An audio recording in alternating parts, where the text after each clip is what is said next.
क्या होगा अगर एक मॉडर्न डॉक्टर आज से 2000 साल पीछे चला जाए, एक ऐसे टाइम पे जब हिस्ट्री का one of the biggest rebellion शुरू ही होने वाला हो और लोगों की जिंदगी की कोई कीमत ही ना हो। तो तैयार हो जाइए ऐसी ही एक स्टोरी के लिए जहां हमारा एमसी रीइंकारनेट होकर खुद को पास्ट में पाता है। तो चलिए बिना कोई वक्त गवाए इस मानहवा को शुरू करते हैं। एक ब्राइट लाइट्स और तेज म्यूजिक से भरे लाइवली कैरोके बार में अचानक किसी की ऊंची आवाज शांति को तोड़ देती है। एक बंदे ने चिल्लाकर किसी को अपनी गर्लफ्रेंड के पास से हाथ हटा लेने को कहा। आसपास के लोग चौंक जाते हैं। किसी को दर्द में चीखते देख पास खड़ी लड़कियां दंग रह जाती हैं। सिचुएशन और एस्केलेट हो रही थी। लड़के का नाम है जिनसू हान। वो है जनरल सर्जरी स्पेशलिटी के तीसरे साल का स्टूडेंट। बिना किसी वार्निंग के जिनसू उस आदमी के मुंह पर एक जोरदार पंच मारता है। वो आदमी उस ब्लो के लगते ही पीछे गिर जाता है। उसकी टेबल पर रखा फ्राइड चिकन और ड्रिंक भी पलट जाती है। और ऐसे ही जिनसू ने खुद का फ्यूचर बर्बाद कर दिया। अपनी गर्लफ्रेंड की गुजारिश को नजरअंदाज करते हुए वो गुस्से में चिल्लाता है कि उस हरामजादे की उसकी गर्लफ्रेंड पर हाथ डालने की हिम्मत कैसे हुई। वो आदमी ने गुस्से से कहा कि उसमें अपने सुपरवाइजर को मारने की हिम्मत कहां से आई। क्या वो क्रेजी है? जिनसू ने भी डिटर्मिनेशन के साथ अडिग होकर जवाब दिया कि हाँ, वो क्रेजी है। वो सब कुछ सह सकता है, लेकिन अपनी गर्लफ्रेंड के साथ वो ऐसा एक्ट नहीं सह सकता। लेकिन भले ही रीजन कोई भी हो, अपने सुपरवाइजर को हिट करने के कॉन्सिक्वेंसेस बहुत बड़े थे। एक सीनियर फैकल्टी डॉक्टर ने उसे डांटते हुए कहा कि क्या उसने सही में अपने प्रोफेसर को हिट किया? वो खुद को समझता क्या है? उसे इतना क्रेजी हो जाने की क्या जरूरत थी? उसका स्पेशलिस्ट बनने का सपना यही खत्म हो गया। जिनसू प्रोफेसर को कोसते हुए अपनी लैब कोट को डस्टबिन में फेंकता है और हॉस्पिटल के कॉरिडोर से निकलने लगता है। और ऐसे ही उसका डार्क फ्यूचर स्टार्ट हो गया। वो दूसरे हॉस्पिटल्स ढूंढने की कोशिश करता है, लेकिन कोई फैमिली बैकग्राउंड ना होने के कारण उसे किसी न किसी बहाने से रिजेक्ट कर दिया जाता है। लेकिन लकी उसकी मुलाकात एक इन्वेस्टर से हुई। उसने उसे एक छोटा प्राइवेट हॉस्पिटल खोलने की गोल्डन अपॉर्चुनिटी दी। इन्वेस्टर उससे हाथ मिलाते हुए कहता है कि उसकी आंखें ग्रेट लोगों को पहचान ही लेती हैं, और फिर वो उसे साथ में अपना बेस्ट करने को बोलता है। लेकिन वो गायब हो गया, और साथ ही उसके पैसे भी गायब हो गए जो उसने उस आदमी पे भरोसा करके इन्वेस्ट किए थे। डिसअपॉइंटेड जिनसू जब पुलिस स्टेशन जाता है तो वहां उसे पता चलता है कि सस्पेक्ट उस जगह पर रहता था जो उसने पहले सुन रखी थी। लेकिन अचानक उसके दिमाग में कुछ खटका। वो इन्वेस्टर उसके दुश्मन जिंग्यू किम का दोस्त था। यहां तक कि जिनसू के रिलेशनशिप में भी गिरावट आ जाती है जब उसकी गर्लफ्रेंड उससे कहती है कि वो लोग जो शादी की बात कर रहे थे उसे भूल जाओ, क्योंकि उसने किसी और को पसंद कर लिया है। जिनसू डेस्परेटली उसे रोकने की कोशिश करता है, लेकिन बहुत देर हो चुकी थी।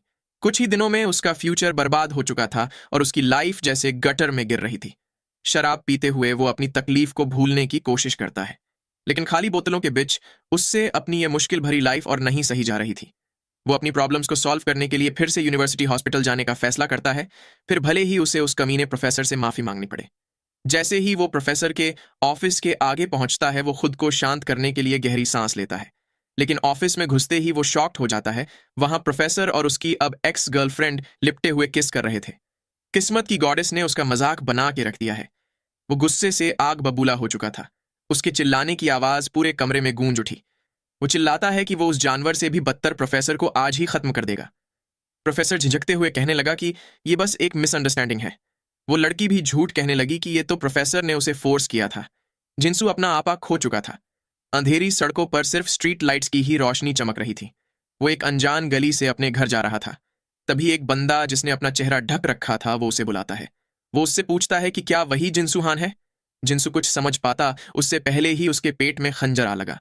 उस आदमी ने उसके पेट में खंजर घोंप दिया था और उसे चिल्लाने का भी मौका नहीं मिलता। इसके बाद वो आदमी जिनसू को अपनी गाड़ी की डिक्की में डालकर कहीं ले जाने लगता है। सितारों से भरे आसमान के नीचे जिनसू को एक दूर दराज इलाके में किसी खड्डे में फेंक दिया गया है। वो आदमी फोन पर प्रोफेसर को बता रहा था कि उसने जिनसू को निपटा दिया है और अब वो उसे दफना देगा। वो आगे कहता है कि उसे अभी के अभी पैसे चाहिए। जिनसू भी उसकी बात सुन रहा था। वो गुस्से से सोचने लगा कि ये पक्का उस कमीने प्रोफेसर जिंग्यू किम का ही काम है। वो रोते हुए सोचता है कि वो ऐसे नहीं मर सकता। इस तरह से मरना फेयर नहीं है।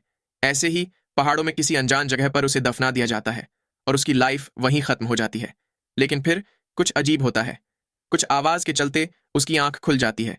एक आवाज गूंजती है कि स्पिरिचुअल आईज ओपन हो चुकी है।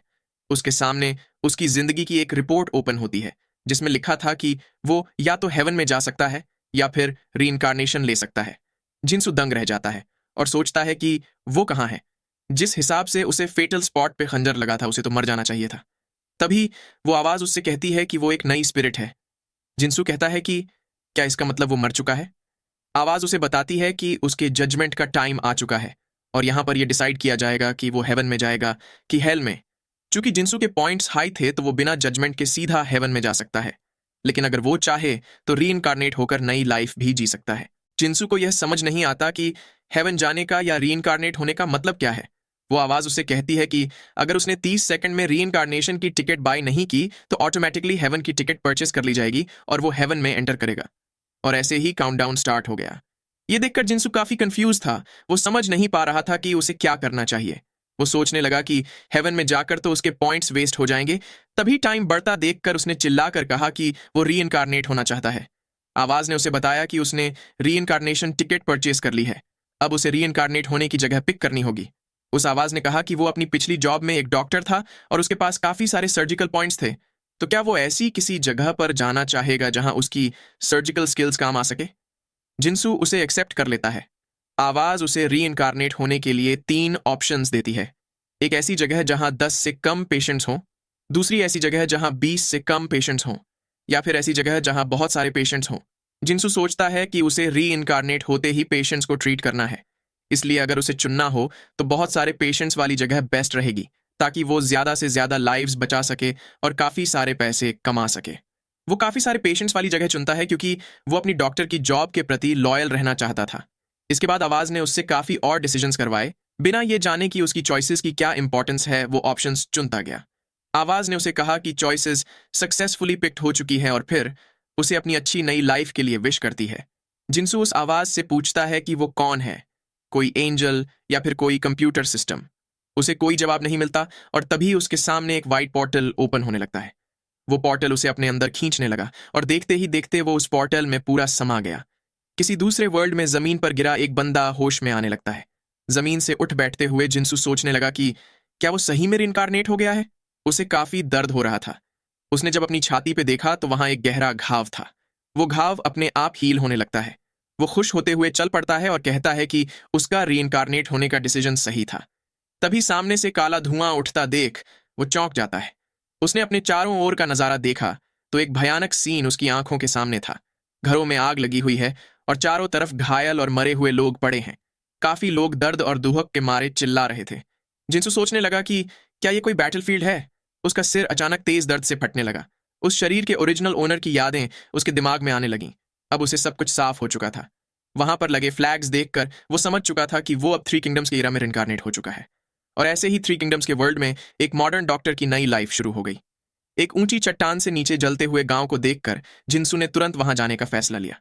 उसे जलती हुई झोपड़ियों और बिखरे हुए मलबे के बीच घायल लोगों की कराहटें सुनाई दे रही थीं। वो सोचने लगा कि आखिर यहां हुआ क्या था। तभी उसकी नजर एक आदमी पर पड़ती है जो कि मुश्किल से जिंदा था और मदद के लिए चिल्ला रहा था। जिनसू तुरंत उसके पास जाकर बैठ गया। उसने उस आदमी को अपने पेट पर से हाथ हटाने को कहा क्योंकि वो उसके घाव देखना चाहता था। वो आदमी उससे खुद को बचाने के लिए रिक्वेस्ट करने लगा। जिनसू सोचने लगा कि मेडिकल ग्लव्स तो छोड़ो, उसके पास हाथ साफ करने के लिए पानी भी नहीं है। अगर वो हॉस्पिटल में होता तो सिचुएशन इतनी मुश्किल नहीं होती। तभी एक आदमी उसे यंग मास्टर कहते हुए उसकी ओर भाग के आने लगता है।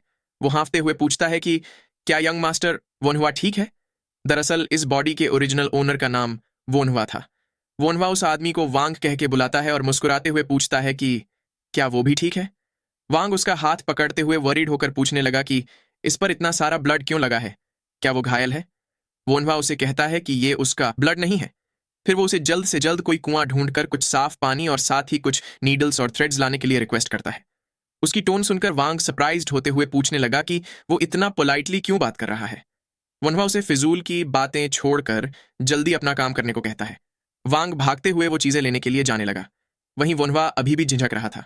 अगर ये हॉस्पिटल होता तो वो पहले एनेस्थीसिया देकर अच्छे से चेक करता और बाद में इलाज करता। लेकिन अभी उसे समझ नहीं आ रहा था कि उसे क्या करना चाहिए। उसके पास खुद के हाथों से सब कुछ चेक करने के अलावा और कोई ऑप्शन नहीं था। उसके हाथ कांपने लगे और उसके मन में सेल्फ डाउट ने जगह बना ली। लेकिन सामने एक व्यक्ति मौत के कगार पर था और वह जानता था कि ये डरने का टाइम नहीं है। उसने खुद को भीतर ही भीतर संभाला और अपने डिटर्मिनेशन को बढ़ाया। कॉन्फिडेंस से अपनी बाजू ऊपर चढ़ाते हुए वोनहुआ घायल आदमी की हालत चेक करने लगा।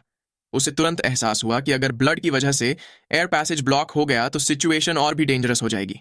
और चूंकि उसके पास कोई मॉडर्न इक्विपमेंट नहीं था तो वो स्टमक के अंदर देख भी नहीं सकता, उसे अब अपने खुद के हाथों से ही इमरजेंसी असिस्टेंस देनी पड़ेगी। उसने अपना हाथ स्टमक के अंदर डाला और चेक करने लगा। एब्डोमिनल एओर्टा और एसएमए बिल्कुल ठीक थे, बड़ी आर्टरीज भी ठीक ही थी, स्मॉल इंटेस्टाइन में भी कोई कट नहीं लगा था। लेकिन तभी कुछ फील करके वो चौंक गया। उस आदमी के लार्ज इंटेस्टाइन में कट लग चुका था। इसकी वजह से उसके पेट में इन्फेक्शन स्प्रेड हो सकता है। उसे सबसे पहले जमा हुआ ब्लड बाहर निकालना होगा। तभी उसे वांग की आवाज सुनाई दी। वांग कुछ विलेजर्स के साथ एक बड़े टब में पानी और बाकी सामान लेकर आ चुका था। वोनवा उसे कुछ साफ कपड़े के टुकड़े लाने को बोलता है, जिसे सुन वांग भाग के जाने लगा। तभी एक लड़की ने उसे नीडल और थ्रेड दिया। वोनवा उसे देखकर चौंक गया, क्योंकि उसने इतनी मोटी नीडल एक्सपेक्ट नहीं की थी। थ्रेड भी कई सारे छोटे थ्रेड्स को मिला के बनाया गया था। उसे इस टाइम की लिमिटेड ट्रीटमेंट सुविधाओं का एहसास हुआ। उसके पास और कोई ऑप्शन नहीं था, लेकिन उसने हार मानने से इनकार कर दिया। वो बिना ट्राई किए उस आदमी को मरने नहीं दे सकता। वो उस एंजल को कोसने लगा कि अगर उसने उसे ऐसी जगह रीइनकारनेट किया तो कम से कम कुछ टूल्स भी दे ही देता। उसने टब में से एक बाल्टी भर के पानी निकाला और उस आदमी के घाव को साफ करने लगा। बाद में उसने संभल कर इंटेस्टिन्स को सही जगह पर सेट किया और फिर संभलते हुए टांके लगाने लगा। लेकिन बीच में ही अचानक उसकी नीडल टूट गई। ये देख के वो इरिटेट हो गया, लेकिन फिर भी जैसे तैसे टांके लगाना जारी रखा। थोड़ी देर बाद आखिरकार टांके लग ही गए।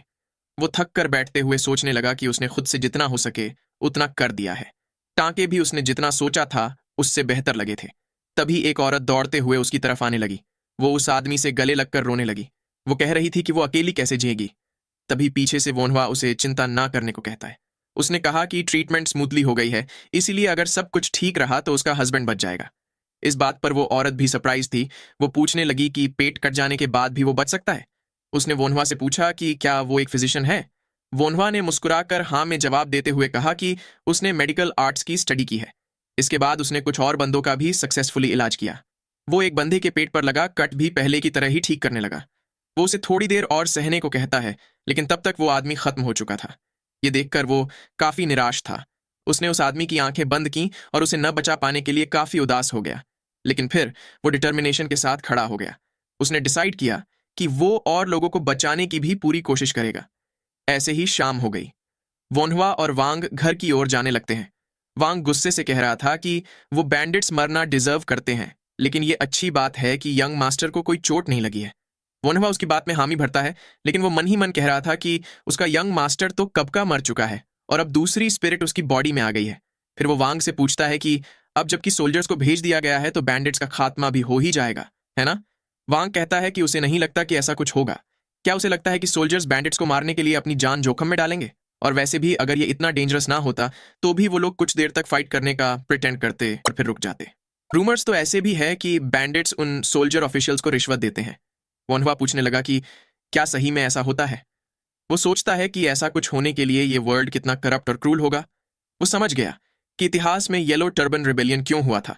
तभी उसके दिमाग में कुछ खटका। अगर टाइम के हिसाब से देखा जाए तो उसे महसूस हुआ कि रिबेलियन का टाइम निकट आ रहा है। उस रिबेलियन में बस कुछ ही साल बचे हैं। वो सोचने लगा कि पूरे चाइना में कोई भी जगह बिना वॉर के नहीं है। वो कहीं भाग भी नहीं सकता। वो उस एंजल को कोसते हुए कहने लगा कि ये सब उसकी गलती है। वही वांग उसे पूछने लगा कि क्या वो उसके बारे में बात कर रहा है। वोनहुआ ने कहा कि नहीं, वो किसी और के बारे में बात कर रहा है। ऐसे ही शाम तक वो लोग घर पहुंच गए। वांग उसे पहले नहा लेने को कहता है, क्योंकि अगर किसी ने उसे ऐसे देख लिया तो उन्हें लगेगा कि वो इंजर्ड है। वोनहुआ भी उसे आज की हेल्प के लिए थैंक यू कहता है। बाल्टी से पानी निकालते हुए वो सोचने लगा कि इस बॉडी के असली ओनर पर उसकी दूसरे शहर की स्कूल से वापस आते वक्त हमला हुआ होगा। उसके ग्रैंड पेरेंट्स और फादर काफी सालों पहले गुजर चुके हैं और इस परिवार ने अपनी शान और पावर खो दिया है। उसकी माँ कुछ महीनों से बीमार है और इसीलिए वो मेडिकल की बुक्स पढ़ रहा था। वो सोचता है कि अगर इस बंदे की जगह वो खुद होता तो वो भी यही करता। उस फैमिली का सबसे बड़ा भाई 21 साल का है और उसका नाम हुआबुक है। दूसरा बड़ा भाई 18 साल का है और उसका नाम हुआफेन है। वो सोचने लगा कि उन दोनों को बड़ा भाई कहने में उसे थोड़ा ऑकवर्ड फील होता है, क्योंकि असल में वो खुद 31 साल का है। लेकिन अब जबकि उसे इसी बॉडी में रहना है तो उसके पास और कोई चारा नहीं है। तभी उसे पीछे से कोई आवाज लगाता है। ये उसका सबसे बड़ा भाई हुआबुक है। हुआबुक उससे पूछता है कि उसने वांग से सुना कि वोनहुआ बैंडिट से मिला था, क्या वो ठीक है? वोनहुआ ने कहा कि फॉर्चुनेटली उसे बिल्कुल भी चोट नहीं लगी है। हुआबुक ने भी ये जानकर चैन की सांस ली। वो बैंडिट्स की बात सुनकर काफी चिंतित था। वनवा पूछने लगा कि माँ की हालत कैसी है। हुआबोक ने बताया कि हर रोज जैसी ही, थोड़ी देर पहले ही वो थोड़ी पॉरेज खाकर सो चुकी है। वनवा ने सोचा कि अगर वो सो चुकी है तो वो उन्हें बाद में चेक करेगा। वो अपने भाई से कहता है कि वो अगली सुबह उनसे मिलेगा। उसकी बात पे अजीब रिएक्शन देते हुए हुआबोक ने पूछा कि इतने लंबे टाइम तक घर से दूर स्टडीज के लिए रहने के बाद भी तुम अपनी माँ से मिलने कल जाओगे? वनवा भी उसकी बात सुनकर चौंक गया, क्योंकि अगर कोई इतने लंबे टाइम तक अपने माँ से न मिलने के बाद भी उन्हें दूसरे दिन मिलने के लिए बोलेगा तो लोग तो उसे अनफिलियल सन समझेंगे ही। फिर उसने हुआबुक से कहा कि दरअसल वो भी माँ से अभी मिलना चाहता है, लेकिन अब जब वो सो चुकी है तो अपनी खुद की ग्रीड के लिए उन्हें जगाने जैसा अनफिलियल काम वो कैसे कर सकता है। हुबॉक भी उसकी बात पर विचार करने लगा कि उसने बिल्कुल ठीक बात बोली है। वो उसकी तारीफ करते हुए कहता है कि वो बाहर पढ़ाई करके काफी समझदार हो चुका है। फिर वो उसे आराम करने को कहता है। वनहुआ आराम से बेड पर लेटते हुए सोचने लगा कि आज का दिन तो काफी केओटिक था, लेकिन वो समझ नहीं पा रहा है कि अब से उसे क्या करना चाहिए। चीजें पहले से ही काफी मुश्किल है।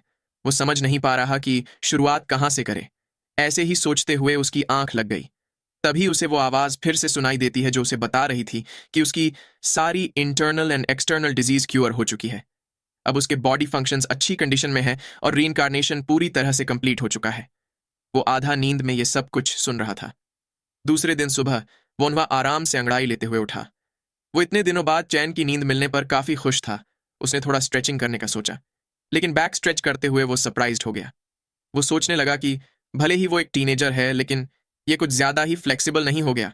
इसके बाद वो डिफरेंट स्ट्रेचिंग एक्सरसाइज ट्राई करता है, वो उन सब को कर पा रहा था। यहां तक कि वो हैंड स्टैंड भी कर पा रहा था। वो अपनी इस नई बॉडी के लिए काफी खुश हो जाता है। इसके बाद वो ब्रेकफास्ट करने पहुंचा। वो और उसके दोनों भाई ब्रेकफास्ट करने के लिए बैठ गए। खाना देखकर वो सोचने लगा कि उसकी फैमिली पहले से काफी गरीब हो चुकी थी, इसलिए खाने में सिर्फ सब्जियां ही थीं और कोई मीट नहीं था। ये सब उसे घास फूस लग रहा था। वो इरिटेट होकर सोचता है कि इसीलिए ये बॉडी इतनी पतली है। अपने दूसरे बड़े भाई को देखकर वो वंडर करने लगा कि उसने ऐसा क्या खाया है जो वो इतना मस्कुलर हो गया। तभी हुआफेन ने उसे पिछले दिन बैंडिट्स के साथ हुई मुलाकात के बारे में पूछा। वोनवा ने बताया कि वो तेजी से वहां से भाग निकला था, इसलिए उसे कुछ नहीं हुआ। हुआफेन उसे समझाने लगा कि सक्सेसफुल बनने के लिए किताबें पढ़ना अच्छी बात है, लेकिन उसे कम से कम उसे खुद को प्रोटेक्ट कर पाने जितना मार्शल आर्ट्स तो सीखना ही चाहिए। वोनवा ने कहा कि वो भी ट्रेनिंग करने की सोच ही रहा है। उसकी बात सुनकर दोनों भाई चौंक गए। हुआफेन हंसते हुए कहने लगा कि अब तक वनवा उसे मार्शल आर्ट्स की ट्रेनिंग छोड़कर किताबें पढ़ने को बोलता था, लेकिन अब क्या हो गया। वनवा मन ही मन कहने लगा कि भाई, कभी चाकू से मरकर देखो, फिर तुम्हें पता चलेगा कि तुम अभी भी किताबें पढ़ना पसंद करोगे या नहीं। वाबोक कहने लगा कि शायद वनवा बैंडिट्स के हमले से थोड़ा शॉक्ड हो गया है। वनवा ने भी उसकी बात से अग्री किया। उसने आगे कहा कि अब उसे लगता है कि किताबें पढ़ने का कोई फायदा नहीं होगा अगर वो जिंदा ही न रह सके। इसीलिए वो अब मार्शल आर्ट्स सीखने की सोच रहा है, ताकि कम से कम खतरे के टाइम सेफली एस्केप कर पाए। हुआफिन उसका ये डिसीजन सुन काफी खुश था। वही हुआबोक कहने लगा कि इससे अच्छा तो तुम सिविल सर्वेंट बन के अच्छे मार्शल आर्ट्स वाले लोगों को अपने अंडर ले सकते हो। खाना खत्म करने के बाद हुआबोक उठा और कहने लगा कि अब उसे अपनी माँ से मिल लेना चाहिए। अपनी माँ के कमरे के बाहर पहुंचकर उसने पूछा कि क्या वो जाग चुकी है।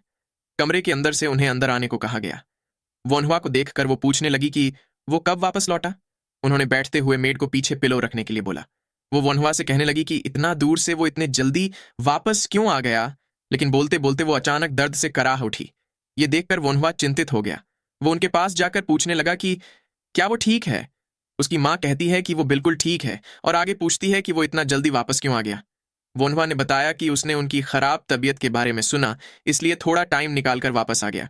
उसकी माँ ने कहा कि वो ठीक है, उनकी तबीयत इतनी भी खराब नहीं है कि उसे अपनी पढ़ाई छोड़कर वापस आना पड़े। समय के साथ वो अपने आप ठीक हो जाएगी, इसलिए उसके बारे में ज्यादा वरीड ना हो। वही वोनहुआ उनका हाथ पकड़कर चेक करते हुए सोचने लगता है कि ये बिल्कुल भी ठीक नहीं है। इन्हें लीवर या गैल ब्लैडर से रिलेटेड कोई दिक्कत है। वो अपनी माँ को आराम से लेटने को कहता है क्योंकि वो उन्हें एग्जामिन करना चाहता था। वो सोचने लगा कि अगर इन्हें लिवर में दर्द हुआ तो ये काफी डेंजरस हो सकता है। लिवर के पेन को साइलेंट किलर भी कहा जाता है। वो उनके पेट पे उंगली से प्रेशर देकर चेक करने लगा, जिससे उसकी माँ दर्द से कराह उठी। लिवर पे थोड़ा प्रेशर लगते ही वो दर्द से चीख उठी। पीछे खड़े दोनों भाई भी ये देखकर चौंक गए। हुआफेन ने गुस्से से वोनहुआ का हाथ पकड़ लिया और पूछने लगा कि वो क्या कर रहा है। वोनहुआ ने समझाते हुए उसे अपना हाथ छोड़ने को कहा, क्योंकि ये एक इंपॉर्टेंट मैटर था। हुआफेन कहने लगा कि अपनी बीमार माँ को दर्द देने में क्या इंपॉर्टेंट है। वोनहुआ समझाता है कि बाहर पढ़ाई करते हुए उसने फिलॉसफी के साथ साथ काफी सारी मेडिकल बुक्स भी पढ़ी है। हुआफेन गुस्से से कहने लगा कि क्या कुछ किताबें पढ़कर अब वो फिजिशियन की तरह प्रिटेंड करना चाहता है? क्या उसे ये लगता है कि कोई थोड़ी किताबें पढ़कर फिजिशियन बन जाता है? उसकी हिम्मत कैसे हुई बस कुछ किताबें रीड करके बिना एक्सपीरियंस के अकड़ दिखाने की? तभी हुआबुक ने पूछा कि वांग ने उसे बताया था कि पिछले दिन वनवा ने काफी सारे बैंडिट्स के विक्टिम्स को बचाया था। क्या ये बात सच है? उसने सुना था कि उसने एक ऐसे बंदे को बचाया था जिसका पेट कट चुका था और उसके इंटेस्टाइन्स दिखाई दे रहे थे। हुआफेन ये सुनकर सरप्राइज हो गया। वो पूछने लगा कि वो ऐसा मजाक क्यों कर रहा है, कोई पेट कटा आदमी कैसे? लेकिन तभी वोनहुआ ने एक्सेप्ट किया कि हाँ, उसने एक ऐसे पेशेंट को ट्रीट किया था। इस पर दोनों ही भाई सरप्राइज्ड रह गए। वोनहुआ ने उम्मीद जताई कि वो पेशेंट ठीक हो जाएगा। हुआबोक ने पूछा कि उम्मीद से उसका क्या मतलब? क्या वो तुम्हारे ट्रीट करने के बाद अभी भी मर सकता था? वोनहुआ ने स्पष्ट किया कि पेशेंट की हालत इतनी फेटल थी कि उसकी जान कभी भी जा सकती थी। लेकिन जब कोई मरने की कगार पर हो तो मेडिकल आर्ट सीखा हुआ कोई भी इंसान कुछ भी न करके कैसे हार मान सकता है? अगर उसे थोड़ी भी उम्मीद दिखेगी तो वो हार नहीं मानेगा। उसके भाई ने उसकी तारीफ करते हुए कहा कि उसका रिजॉल्व तो सच में एक फिजिशियन की तरह है। अगर ऐसा ही है तो वो अपनी माँ को भी ठीक करने की कोशिश कर सकता है। क्या पता तुम्हारी डिटर्मिनेशन देखकर ऊपर वाला खुश होकर हमारी मदद कर दे। उसकी बात से खुश होकर वोनहुआ ने अपनी माँ को डायग्नोज करना शुरू कर दिया। उसने बारी बारी से उनके लिवर और पेट पे प्रेशर देकर पूछा कि क्या उन्हें दर्द हो रहा है। दोनों ही बार उसकी माँ ने न में जवाब दिया। वो सोचने लगा कि तो फिर इनकी बीमारी क्या हो सकती है। फिर उसने उनके कोलेसिस्टाइटिस पे थोड़ा सा प्रेशर दिया। उसके ऐसा करते ही उसकी माँ दर्द से चीख पड़ी। अब उसे पता चल चुका था कि ये दर्द उनके पित्ताशय में हो रहा है। वो ये सोचते हुए दुखी हो गया कि उन्हें ये दर्द कितने महीनों से झेलना पड़ा होगा। मॉडर्न सर्जिकल इक्विपमेंट की कमी से निराश होकर वनवा ने मन ही मन अफसोस जताया। कोलेसिस्टेक्टमी करना इस ईरा में संभव नहीं था। तभी उसकी माँ ने कहा कि वो फिजिशियन की बताई हुई दवाई लेती आ रही है, इसलिए उसे ज्यादा चिंता करने की जरूरत नहीं है। वनवा ने सोचा कि ये कोई दवाई लेने से ठीक होने वाली बीमारी नहीं है। तभी कुछ फील करके वो चौंक गया। उसके दिमाग में अचानक से काफी सारा हर्बल मेडिसिन का नॉलेज आने लगा। वो सोचने लगा कि ये इन्फॉर्मेशन पक्का इस बॉडी के ओरिजिनल ओनर ने पढ़ी होगी। वो अफसोस जताता है कि ये नॉलेज अभी उसकी माँ को बचाने के लिए इनफ नहीं है, लेकिन कुछ नॉलेज अभी भी काम आ सकता है। उसने अपने बड़े भाई से पूछा कि क्या उनके पास फिजिशियन का दिया हुआ प्रिस्क्रिप्शन है। वाबुक ने उसे थोड़ी देर रुकने को बोला। फिर वो जाकर उसे ढूंढने लगा। वोनहुआ इस बात से इम्प्रेस था कि इन्होंने अभी भी प्रिस्क्रिप्शन अच्छे से संभाल के रखा है। वाबुक ने उसे प्रिस्क्रिप्शन पकड़ाते हुए कहा कि ये उन्हें एक फेमस फिजिशियन ने दिया था। वोनहुआ उसमें लिखी मेडिसिन पढ़ने लगा। वो पढ़कर उसके हाथ कांप रहे थे। वो सोचने लगा कि ये क्या बकवास है। उसमें लिखी सारी दवाइयां फिजूल और महंगी थीं। उसने उनको बताया कि इन मेडिसिन से कुछ नहीं होने वाला। उसने एक्सप्लेन किया कि उनकी माँ को दर्द इसलिए हो रहा है क्योंकि उनके गॉल ब्लैडर के अंदर कुछ फंसा हुआ है। ख्वाबोक ने पूछा कि क्या उनके गॉल ब्लैडर में स्टोन है। वोनहुआ ने उसे हाँ में जवाब दिया। थोड़ी हिचकिचाहट के बाद ख्वाबोक उसकी बात पे भरोसा कर ही लेता है और पूछता है कि तो फिर उन्हें कौन सी दवाई लेनी चाहिए। वोनहुआ उसे दर्द थोड़ा कम करने के लिए कुछ दवाई बताता है। हुआफेन ने पूछा कि थोड़ा से उसका क्या मतलब है, क्या उसके पास और कोई बेहतर तरीका भी है। वनहुआ ने जवाब दिया कि सबसे बेहतर तरीका तो गॉल ब्लैडर से स्टोन्स बाहर निकालना ही है। खुश होते हुए हुआफेन ने पूछा कि क्या यह सच में पॉसिबल है। वोनहुआ ने कहा कि हाँ, ये पॉसिबल तो है, लेकिन उसके लिए उनका पेट खोलना पड़ेगा। उसकी बात सुनकर दोनों भाई शॉक्ड रह गए, जबकि वोनहुआ शांत और अपने डिसीजन पर कायम रहता है। वो अपनी बात समझाते हुए कहता है कि दूर ग्रेट वॉल के पास के वेस्टर्न फिजिशियंस ने कहा है कि हम चाकू से पेट खोलकर उसमें से स्टोन्स रिमूव कर सकते हैं। हुआफेन उसकी बातें सुनकर भड़क जाता है। वो उसे पागल कहता है और पूछता है कि उसकी ऐसा कुछ सजेस्ट करने की हिम्मत भी कैसे हुई। वोनहुआ सोचता है कि इस ईरा के लोगों का पेट खोलने की बात सुनकर ऐसे रिएक्ट करना वो समझ सकता है, लेकिन फिर भी अपनी माँ के लिए, इस बॉडी के असली ओनर के लिए वो उसकी माँ को बचा कर ही रहेगा। वो समझाते हुए हुआफेन से कहता है कि किसी का पेट खोलने से ये मतलब नहीं होता कि वो इंसान मर जाएगा। उनका पेट खोलकर उसमें से स्टोन्स निकालने के बाद उसे वापस बंद करके अच्छे से देखभाल की जाए तो उनकी माँ फिर से हेल्थी हो जाएगी। हुआफेन ने गुस्से से उसका कॉलर पकड़ लिया। वो धमकाते हुए पूछने लगा कि ऐसा कहने की उसकी हिम्मत कैसे हुई। ख्वाबोक उसे रुकने को बोलता है। वो कहने लगा कि ग्रेट वॉल का मेडिकल आर्ट सही में काफी ग्रेट साउंड करता है, लेकिन उसने खुद भी आज तक कभी पेट काटने वाली बात नहीं सुनी। सुनना तो दूर, वो ऐसी बात सोच भी नहीं सकता। हार ना मानते हुए वोनहुआ कहता है कि अगर उन्होंने कुछ नहीं किया तो इवेंचुअली उनकी मां मर जाएगी। क्या उन लोगों को यह चलेगा। तभी एक तेज आवाज गूंज उठी।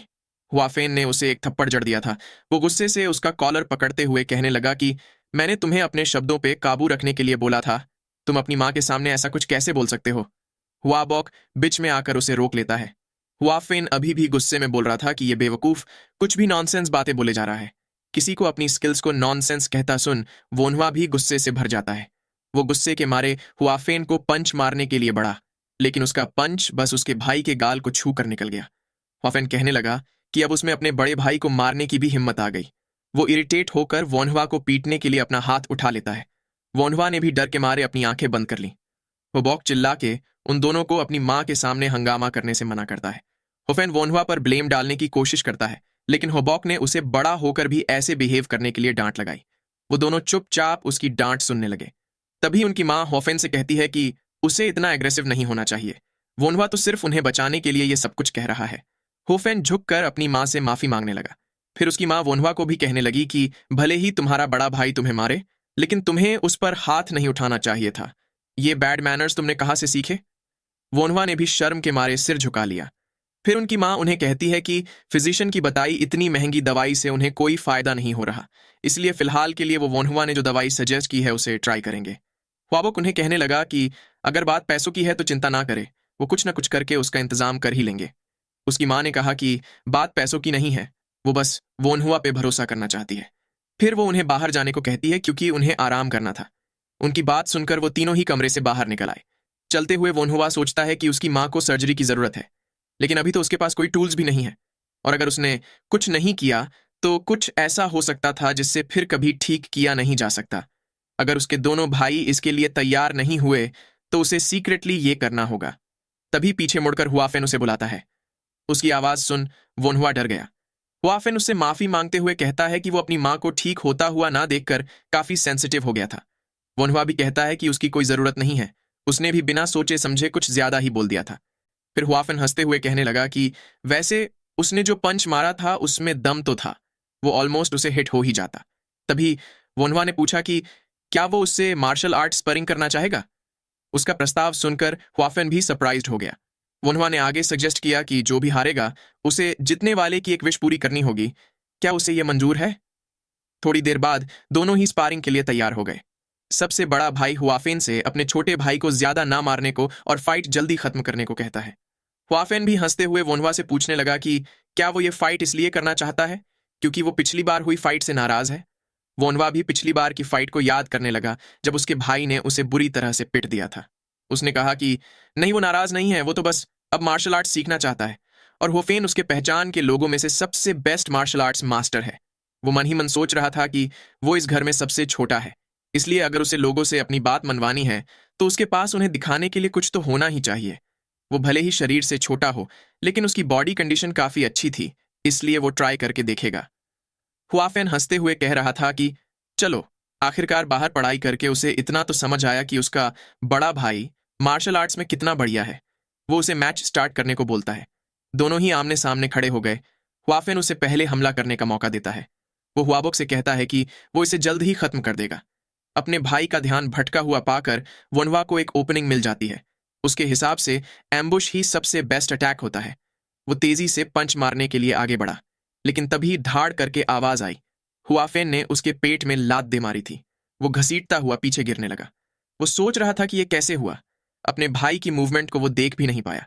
वही हुआफेन उसे स्मर्क करके देखता है। उसने कहा कि तुम्हारा एम्बुश तो काफी ईजी था। वोनहुआ भी उसे देख काफी गुस्सा हो गया।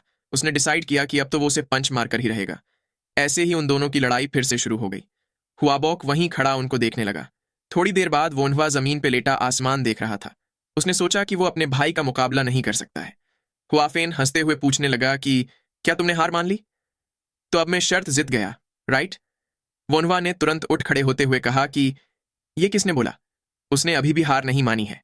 तभी हुआफेन ने उसे लात मारने की कोशिश की, जिसे वोनहुआ ने अपने हाथों से ब्लॉक कर दिया। ये मौका पाकर वो उसके दूसरे पैर को देखता है। वो उस पर अटैक करने के लिए रेडी होने लगा। उसने हुआफेन का पैर पकड़कर दोनों हाथों से पीछे खींच लिया। हुआफेन भी इसके लिए रेडी नहीं था। उसे नीचे गिरा के वोनहुआ सोचने लगा कि अब बाजी उसके हाथ में है, लेकिन तभी हुआफेन ने उसका हाथ पकड़ लिया। वो उसके दोनों हाथ पकड़ के ईविल स्माइल देने लगा। उसने कहा कि अगर वो अपना हाथ नहीं चला सकता तो वो। इतना कहकर उसने लेटे हुए ही वोनहुआ के पेट में लात दे मारी। इस हमले से वोनहुआ दर्द के मारे अपना पेट पकड़कर जमीन पे लौटने लगा। हुआफेन वहीं खड़ा उसे देखता है। उसने कहा कि वो अपनी विश सोचकर बाद में उसे बताएगा। वोनहवा अपने कमरे में बैठा आराम करने लगा। उसकी पीठ अभी भी दर्द कर रही थी। वो आज की फाइट के बारे में सोचते हुए बोलने लगा कि उसने सोचा नहीं था कि उसका भाई उसे ऐसे पुश करेगा।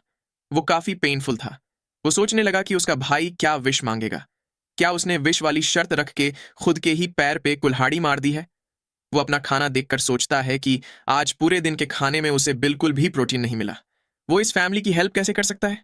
इस फैमिली में तो कोई काम भी नहीं कर रहा, लेकिन सर्जरी करना बहुत ही अर्जेंट है। वो ब्लैकस्मिथ से सर्जिकल ब्लेड बनवा सकता है।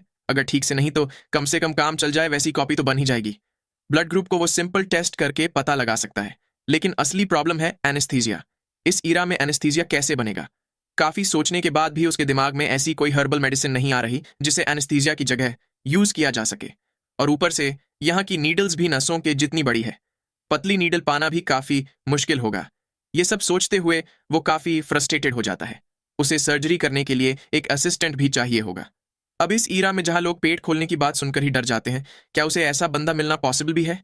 इन सारी प्रॉब्लम्स के बारे में सोचते हुए वो खड़ा हो गया। उसने सबसे पहले सर्जरी के लिए एक नाइफ बनवाने का सोचा। इसके लिए उसे पैसे चाहिए होंगे। ड्रॉर खोलते ही उसे पैसे के कुछ मॉडर्न नोट्स दिखे। वो फिर से उस सिस्टम या एंजल जो भी हो उसे कोसते हुए कहने लगा कि अगर उसे इस जनरेशन में भेजना ही था तो कम से कम इस जगह के पैसे भी तो देता। फिर मुस्कुराते हुए वो पैसे के बारे में सोचता है। वो भागते हुए अपने बड़े भाई के पास पहुंच गया। बेशर्मों की तरह हंसते हुए वो उससे पैसे मांगने लगा। वो मन ही मन कहने लगा कि यही तो फैमिली होने का फायदा होता है।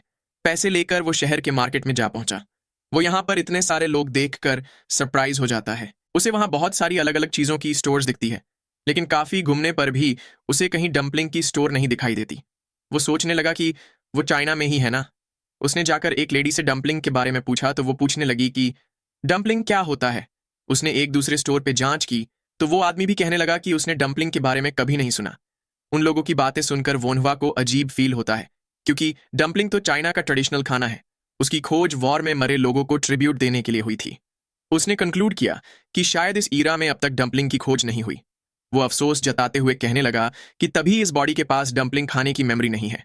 वो अपने प्यारे डंपलिंग को याद करते हुए कहता है कि उसे थोड़ा मीट खाना है, क्योंकि जब से वो यहाँ आया था उसने बस सब्जियां ही खाई थी।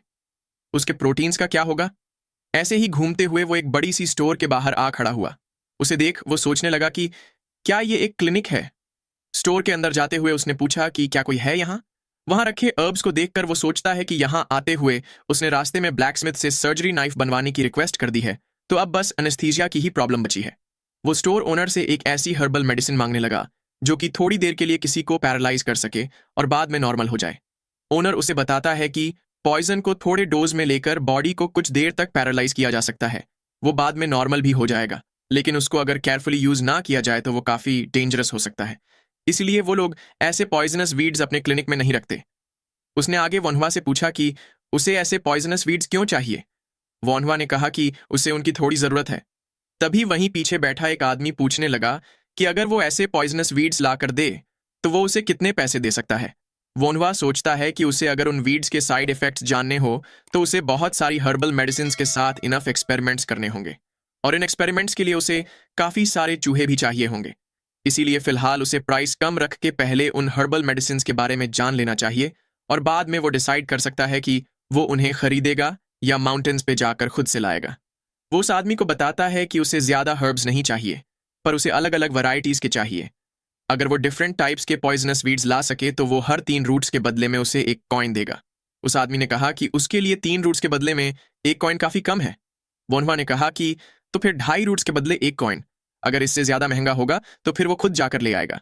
उस आदमी ने कहा कि वोनहवा काफी कंजूसी कर रहा है, लेकिन वो इसके लिए तैयार है। वो अगले दिन माउंटेन पे जाएगा और 2 दिन बाद उसके पास वीड्स लेकर आएगा।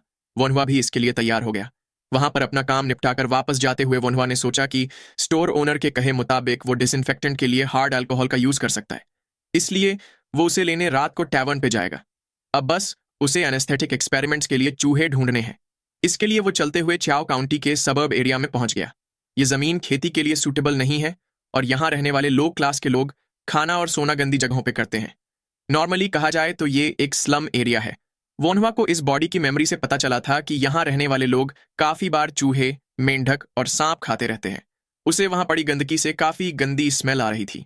वो अपनी नाक दबाकर चलते हुए सोचता है कि ये जगह है ही ऐसी जहां लोग भूख से मरते हो। इसमें और ग्रुप बनाकर रह रहे भिखारियों में कोई अंतर नहीं है। वोनहुआ को इस जगह के हालात उसने जितना सोचा था उससे भी बदतर लगते हैं। तभी किसी चीज ने उसका ध्यान खींचा। वहां पर काफी सारे लोग भीड़ लगाकर परेशान एक्सप्रेशंस के साथ कुछ देख रहे थे। वोनहुआ ने सोचा कि आखिर वहां चल क्या रहा है। वो उन लोगों की भीड़ में से आगे जाने लगा। जब उसने आगे पहुंचकर देखा तो वहां कोई दर्द से चीख रहा था। उसने तेज कदमों से वहां बैठे आदमी की तरफ जाते हुए पूछा कि यहां हुआ क्या है। एक बंदे ने बताया कि वो आदमी फ्रूट्स तोड़ते वक्त पेड़ से गिर गया, पर ऐसा लगता है कि उसका पैर टूट चुका है। उसने वोनहुआ से पूछा कि लेकिन वो कौन है। वोनहुआ ने बताया कि वो एक फिजिशियन है और बस यहां से गुजर रहा था। उसने पूछा कि क्या वो उस आदमी को देख सकता है। वो बंदा हाँ में जवाब देते हुए उसे वहां बैठने को कहता है।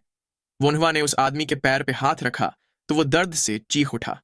वोनहुआ ने सोचा कि शायद उसकी हड्डी टूट चुकी है, लेकिन उसके पास फ्रैक्चर का एग्जैक्ट स्पॉट पता लगाने का कोई तरीका नहीं है। अगर हड्डी टूट गई और उससे उसके मसल फट गए तो उसे उसको भी स्टिच करना पड़ेगा। लेकिन क्या वो बिना किसी टूल्स और टेक्नोलॉजी के इसे ट्रीट कर पाएगा? और कोई तरीका ना पाकर उसने सबसे पहले घाव से बहता खून रोकने के लिए उस पर कपड़ा बांधकर लकड़ी से टाइट कर दिया। फिर वो घाव पे थोड़ा प्रेशर देकर उसे चेक करने लगा। इससे वो आदमी दर्द से चीख उठा। वोनहुआ ने सोचा कि उसकी ब्लड वेसल्स बिल्कुल ठीक है, लेकिन उसकी हड्डी पक्का टूट गई है। लेकिन अब जबकि वो फ्रैक्चर कहाँ लगा है ये पता नहीं लगा सकता, और इससे उसके मसल फट सकते हैं, तो वो अभी के लिए उस हिस्से को स्टिच कर देगा। लेकिन इस काम की पॉसिबिलिटी पे सवाल उठाते हुए वो उस आदमी को देखने लगा। उसका बच्चा और बीवी वहीं बैठकर काफी परेशान दिख रहे थे। उन्हें देखकर वोनहुआ ने गहरी सांस ली और कहा कि ये करने के अलावा उसके पास और कोई चारा नहीं है। वो अपने पीछे खड़े आदमी से थोड़ा बर्फ वाला पानी, क्लीन टॉवल और कुछ कपड़े लाने के लिए रिक्वेस्ट करता है। एक बंदा पूछने लगा कि ये बर्फ क्या होता है। दूसरा बंदा कहने लगा कि अभी तो विंटर शुरू भी नहीं हुआ, तो आइस वाटर कहाँ से मिलेगा। वोनहुआ को अपनी सिचुएशन का अंदाजा हुआ, क्योंकि इस ईरा में तो फ्रिज था ही नहीं, और ऊपर से ये एक स्लम एरिया है, इसलिए उसे ज्यादा उम्मीद नहीं रखनी चाहिए। उसने कहा कि तो फिर कुछ ठंडा पानी ही ला दो। उस आदमी के बच्चे ने उससे पूछा कि क्या कुएं का पानी चलेगा। वोनहुआ ने कहा कि हाँ चलेगा, लेकिन थोड़ा जल्दी, और साथ ही उनके पैर पर लगाने के लिए कुछ लकड़ी भी लेते आना। वो लड़का जल्दी आने का बोलकर तुरंत वहां से दौड़कर जाने लगा। वोनहुआ भी उसे थैंक यू कहता है। थोड़ी देर बाद जब खून निकलना बंद हो गया तो वोनहुआ ने पट्टी खोलकर उसे अच्छे से देखने का सोचा। उसका पैर काफी सूज चुका था, जिसे देखकर उसने कंक्लूड किया कि टूटी हुई हड्डी से पक्का उसके मसल्स फट गए हैं। वो सूजी हुई जगह देखकर फ्रैक्चर का पता लगाने की कोशिश करने लगा, लेकिन तभी कुछ देखकर वो दंग रह गया। उसको उस आदमी की हड्डी दिखाई देने लगी। उसे उसका टूटा हुआ हिस्सा भी दिखाई दे रहा था। इससे सरप्राइज्ड होकर वो सोचने लगा कि ये तो एक्सरे की तरह है। क्या ये कोई मैजिकल विजन है या बहुत सारे प्रोस्थेटिक देखने की वजह से उसे इल्यूजन हो रहा है। तभी वो विजन गायब होने लगा। ये देखकर वो जल्दी से उस बंदे का इलाज करने की सोचता है। उसने पीछे खड़े बंदों से कहा कि उसे टूटी हुई हड्डी ठीक करनी है, इसलिए प्लीज इस आदमी को पकड़ो ताकि ये हिले ना। कुछ लोगों ने आकर उस आदमी को पकड़ लिया और वोनहुआ उसकी हड्डी ठीक करने लगा।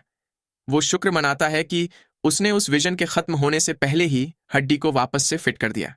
वो सोचता है कि शायद रीइंकारनेशन होने के बाद उसे कुछ एबिलिटी मिली है, लेकिन वो कुछ ज्यादा अच्छा भी दे सकते थे। खैर, ये उस मॉडर्न जमाने के यूजलेस पैसों से तो बेहतर ही है। तभी पीछे से वो बच्चा पानी लेकर आ गया। वोनहुआ के पास जाते हुए उसने पूछा कि क्या उसके पापा ठीक हैं। वोनहुआ ने कहा कि हाँ, वो ठीक है। फिलहाल के लिए वो बस दर्द की वजह से बेहोश हो गए हैं और थोड़ी ही देर में जाग जाएंगे। उसने नीडल निकालते हुए सोचा कि अच्छा हुआ कि ये बेहोश हो गया। फिर वो उस आदमी के घाव की स्टिचिंग करने लगा। सारे लोग उसे घाव की कपड़ों की तरह सिलाई करते देख दंग रह जाते हैं। बिना किसी सर्जिकल नीडल के और जल्दबाजी में होने के बावजूद भी सब कुछ अच्छे से हो गया। उसने चैन की सांस ली, क्योंकि आखिरकार खून निकलना बंद हो चुका था। उसने सोचा कि अब तक तो वो बेहोश पेशेंट्स को ट्रीट करता आ रहा है, लेकिन आगे से उसे एनेस्थीसिया चाहिए होगा। वहीं वहां खड़े लोग उसे सिलाई करके खून रोकता देखकर डिवाइन डॉक्टर कहने लगे। वहीं एक बूढ़ा आदमी उसकी मेथड्स देखकर सोचने लगा कि क्या यह पॉसिबल भी है, क्योंकि बचपन में उसका पैर टूट गया था, लेकिन अच्छे से इलाज ना हो पाने की वजह से वो अभी भी अपना एक पैर यूज नहीं कर सकता। वो लड़का इतना यंग होकर भी वाकई ग्रेट है। भीड़ में से एक आदमी ने वोनहुआ को सर कहते हुए पूछा कि वो उनके विलेज में क्यों आया था। वोनहुआ भी अपनी यहां आने की असली वजह याद करते हुए पूछने लगा कि क्या वो कुछ चूहे खरीद सकता है। उसकी इस अजीब रिक्वेस्ट पे लोग हैरान रह गए और वो आदमी पूछने लगा कि वोनहुआ उन चूहों का क्या करेगा और उसे कितने चूहे चाहिए। वोनहुआ ने बताया कि उसे उनका कुछ काम है और वो 20 चूहे खरीदने की सोच रहा है। उस आदमी ने बताया कि वो इतने सारे चूहे एक साथ तो नहीं ला सकते, लेकिन ये पॉसिबल है। वो मुस्कुराते हुए उससे प्राइस पूछ ही रहा था कि तभी वो बच्चा चिल्लाते हुए कहता है कि वो उसके लिए चूहे पकड़ लाएगा, लेकिन इसके बदले वो अपने पापा के इलाज पे डिस्काउंट चाहता है। उसे देखकर बाकी के आदमी चिढ़कर मुंह बनाते हुए जाने लगते हैं। वोन्हवा ने मन ही मन सोचा कि वो वैसे भी ट्रीटमेंट के पैसे नहीं लेने वाला था। फिर उसने उस लड़के से पूछा कि उसे इसमें कितना टाइम लगेगा। लड़के ने बताया कि ज्यादा नहीं, पर तकरीबन 4 दिन लगेंगे। वोन्हवा भी इसके लिए तैयार हो जाता है और बताता है कि वो 4 दिन बाद वापस आएगा। वो आगे उस लड़के को उसके पापा का ख्याल रखने के लिए सब कुछ एक्सप्लेन करने लगता है। वो लड़का भी ध्यान से पूरे इंटरेस्ट के साथ उसकी बात सुनने लगा। सब कुछ समझ लेने के बाद उसने कहा कि वो अपनी पूरी कोशिश करेगा। वोन्हवा वहां से जाते हुए उसे बताता है कि उसके पापा पक्का ठीक हो जाएंगे। लड़के ने भी कहा कि ऑफ कोर्स, क्योंकि आखिरकार उन्हें वोन्हवा ने जो ट्रीट किया है। वापस लौटते वक्त वो ब्लैकस्मिथ की स्टोर पे रुककर अपना रिक्वेस्ट किया हुआ नाइफ लेने लगता है। नाइफ से ज्यादा इंप्रेस ना होते हुए उसने सोचा कि ये सर्जिकल नाइफ से थोड़ा मोटा है, लेकिन फिर भी ये चल जाएगा। थोड़ी देर बाद वोन्हवा एक चमचमाती स्टोर के आगे खड़ा सोचता है कि अब उसे डिसइंफेक्टेंट चाहिए, और उसे बताया गया था कि उसे वो हार्ड लिकर स्टोर पे मिल जाएगा। उसके अंदर घुसते ही वहां किसी को ना पाकर वो सोचने लगा कि ऐसी कौन सी स्टोर होती है जहां कस्टमर को ग्रीट करने के लिए कोई हो ही ना। तभी सीन शिफ्ट होता है और हमें एक आदमी किसी पर चिल्लाता हुआ सुनाई देता है। वो किसी को लो क्लास कचरा कहता है और पूछता है कि उसकी उसे ऐसे ट्रीट करने की हिम्मत कैसे हुई। वो किसी लड़की पर चिल्लाते हुए उसे काफी सारी गालियां सुनाने लगता है। वहां और लोग भी खड़े थे। वहां खड़े 2 गार्ड्स में से एक ने सिर झुकाकर कहा कि सॉरी डियर कस्टमर, अगर कुछ दिक्कत है तो वो उनके लिए दूसरी लड़की ला सकता है। वो आदमी उन्हें गुस्से से घूरता है। तभी एक थप्पड़ की आवाज गूंज उठी। वो आदमी गार्ड को थप्पड़ मारते हुए पूछता है कि उसके जैसे कचरे की उसके सामने मुंह खोलकर बात करने की हिम्मत कैसे हुई। उसे अपनी जगह याद रखनी चाहिए। वो गार्ड गुस्से के मारे अपनी तलवार निकालने लगता है, लेकिन तभी पीछे से उसके साथी ने उसे रोक लिया। उसे ऐसा करते देख वो आदमी पूछता है कि क्या वो क्रेजी है। अपना चाकू निकालते हुए उसने कहा कि कमीने, तेरी हिम्मत कैसे हुई। उसे मरने का चिल्लाकर उस आदमी ने गार्ड पर अपना चाकू चला दिया। चाकू से उसका गाल चिढ़ गया। गार्ड उस आदमी को गुस्से से देखने लगा। उसने तुरंत ही म्यान से अपनी तलवार निकाली और एक ही वार में उस आदमी का चाकू दूर उड़ा दिया। वो आदमी जमीन पे जा गिरा और डरते हुए कहने लगा कि कमीने, तुझे पता भी है कि मैं कौन हूं। गार्ड ने गुस्से से भरी नजरों से कहा कि भाग भो। वो आदमी वहां से भागते हुए चिल्लाता है कि वो इसका बदला लेगा। वहीं खड़ा वोन्हवा सोचता है कि इस ईरा में तो हर जगह तलवारों से लड़ाई होती रहती है। पहले वाला गार्ड अपने साथी से पूछता है कि क्या वो ठीक है। उस गार्ड ने अपना खून पोंछते हुए बताया कि ये कोई पहली बार का नहीं है। तभी वहां खड़े वोन्हवा पर नजर पड़ते ही उसने पूछा कि वो कौन है। वोन्हवा ने बताया कि वो एक फिजिशियन है। उसने आगे कहा कि वो गार्ड इंजर्ड है, क्या वो उसका इलाज कर सकता है। गार्ड को इतने यंग बच्चे के फिजिशियन होने पर यकीन नहीं होता। वो वहां से जाते हुए कहता है कि शायद तुम यहां शराब पीने आए हो, तुम वहां अंदर जाके उसे पी सकते हो। जाता हुआ गार्ड अपने साथी से कहता है कि इतने यंग बच्चे का फिजिशियन होने का कोई चांस ही नहीं है। उसका साथी उसे साथ में ड्रिंक करने को बोलता है। वहीं पीछे खड़ा वोन्हवा सोचता है कि क्या ये ठीक है। उसे लगता है कि उस बंदे की नस कट चुकी है, लेकिन अगर पेशेंट ही इलाज करवाना ना चाहे तो वो भी क्या ही कर सकता है। उसने अपने पास खड़ी लेडी से कहा कि वो हार्ड लिकर खरीदना चाहता है। उस लेडी ने मुस्कुराते हुए उसे बताया कि इस स्टोर में वो लोग अल्कोहल अलग से नहीं बेचते, उसे वो पास वाले बार में मिल जाएगा। वोन्हवा उस लेडी को थैंक यू बोलकर वहां से जाने लगता है। वो अपने पास वाले बार से डिसइंफेक्टेंट लेने का डिसाइड करता है। ऐसे ही रात हो जाती है। वोन्हवा हाथ में लिकर की बोतल लिए घर की ओर जाने लगता है। वो सोच रहा था कि अब से उसे डिसइंफेक्टेंट आसानी से मिल जाएगा। उसे ये काफी बार चाहिए होगा, इसलिए वो इस पर डिस्काउंट मांगने की भी सोचता है। तभी किसी को अपने साथी को उठने के लिए आवाज लगाता सुन वोन्हवा का ध्यान उस तरफ गया। एक बंदा लेटे हुए अपने भाई से पूछ रहा था कि क्या वो ऐसे ही मर जाएगा। उसका भाई उसे बताता है कि तू क्यों मरेगा, और ये इस मेडिसिन से खून क्यों नहीं रुक रहा। वो अपने भाई को थोड़ा इंतजार करने को बोलता है क्योंकि फिजिशियन जल्द ही आ जाएगा। पर वो मन ही मन सोचता है कि उसने कब का किसी को उस फिजिशियन को बुलाने के लिए भेजा है, लेकिन वो अब तक आया क्यों नहीं। वहां पर लेटे बंदे को वोन्हवा पहचान जाता है। उसने सोचा कि वो यहाँ ट्रीटमेंट लेने आए होंगे। वो झिझकते हुए सोचने लगा कि वो सामने से नहीं जाएगा क्योंकि उन्होंने पहले ही एक बार उसे रिजेक्ट कर दिया है। उसे दूसरों के काम में टांग नहीं अड़ानी चाहिए, आखिर उसकी भी तो कोई सेल्फ रिस्पेक्ट है। तभी उसके पैर से कुछ आवाज होती है। पहला गार्ड खुश होते हुए पीछे मुड़कर पूछता है कि क्या ये फिजिशियन बॉन्ग है, लेकिन उसे वहां बाहर निकलता हुआ वोन्हवा दिखता है। लेकिन फिर भी वो उसे रोकते हुए पूछता है कि क्या वो उसके भाई का इलाज कर सकता है। वोन्हवा ने सोचा कि वो तो यहां से जाने की सोच रहा था। उसे फीलिंग आ रही थी कि उसे ये नहीं करना चाहिए। तभी वो गार्ड उसे रिक्वेस्ट करते हुए कहता है कि उसके भाई का खून बहना बंद नहीं हो रहा, क्या वो उसे ट्रीट कर सकता है। वोन्हवा ने कहा कि लेकिन तुमने तो कहा था कि तुम्हें इलाज नहीं चाहिए। गार्ड ने कहा कि हाँ, लेकिन फिजिशियन बॉन्ग दूसरे विलेज गए हैं, तो उनकी जगह प्लीज तुम इसका इलाज कर दो। वोनवा ने झिझकते हुए कहा कि किसी और के क्लिनिक में बिना ओनर की मौजूदगी में पेशेंट को ट्रीट करना अप्रोप्रिएट नहीं है। गार्ड ने कहा कि अगर ऐसी बात है तो वो अपने भाई को बाहर लेकर आएगा। वोनवा ने गहरी सांस लेते हुए कहा कि इसकी कोई जरूरत नहीं है और उसे इलाज नहीं करना चाहिए।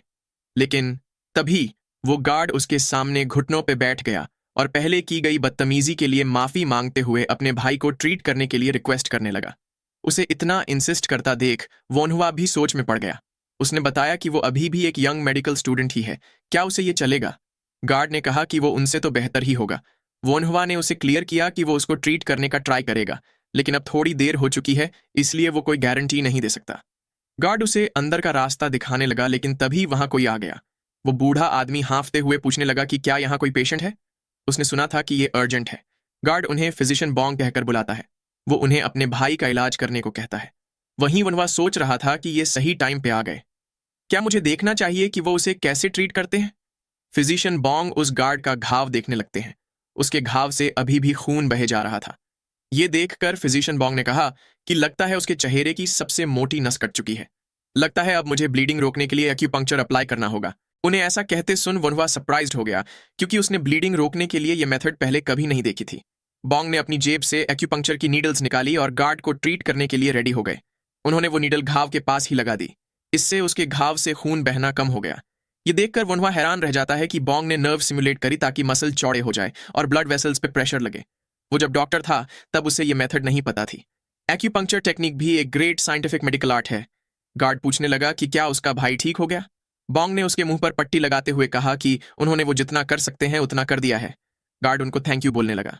बॉन्ग ने कहा कि अभी भी खतरा टला नहीं है। 15 मिनट के बाद वो नीडल निकाल लेंगे। अगर तब खून निकलना बंद नहीं हुआ तो उनके पास और कोई तरीका नहीं है। ये सुन गार्ड वरीड होकर पूछने लगा कि वो ये क्या कह रहे हैं? क्या उसका भाई अभी भी मर सकता है? लेकिन खून निकलना तो बंद हो चुका है ना? बॉन्ग ने बताया कि खून नीडल की वजह से बंद हुआ है। गार्ड ने पूछा कि तो क्या फिर वो लोग नीडल को ऐसे ही नहीं रख सकते? बॉन्ग ने बताया कि ऐसा करने पर वो या तो अंधा या तो पागल हो सकता है। उनकी बात सुन गार्ड दंग रह गया। वो दुखी होकर वहीं जमीन पर बैठ के रोने लगा। ये सब देखकर वनवा इरिटेट होकर सोचता है कि तो ये सिर्फ एक टेम्पररी सॉल्यूशन ही था। अब उन्हें ब्लड वेसल्स कनेक्ट करनी होंगी, लेकिन इससे दूसरों के बिजनेस में दखल पड़ सकता है। तभी फिजिशियन बॉन्ग ने पीछे मुड़कर उससे पूछा कि वो कौन है। वनवा ने मुस्कुराते हुए कहा कि वो तो बस मेडिकल आर्ट का एक स्टूडेंट है। बॉन्ग ने पूछा कि अच्छा, मेडिकल आर्ट्स का स्टूडेंट? वनवा ने बताया कि वो किताबें पढ़ता आ रहा है, इसलिए उसने कुछ मेडिकल की किताबें भी पढ़ी हैं और उसे कुछ बार प्रैक्टिस किया है।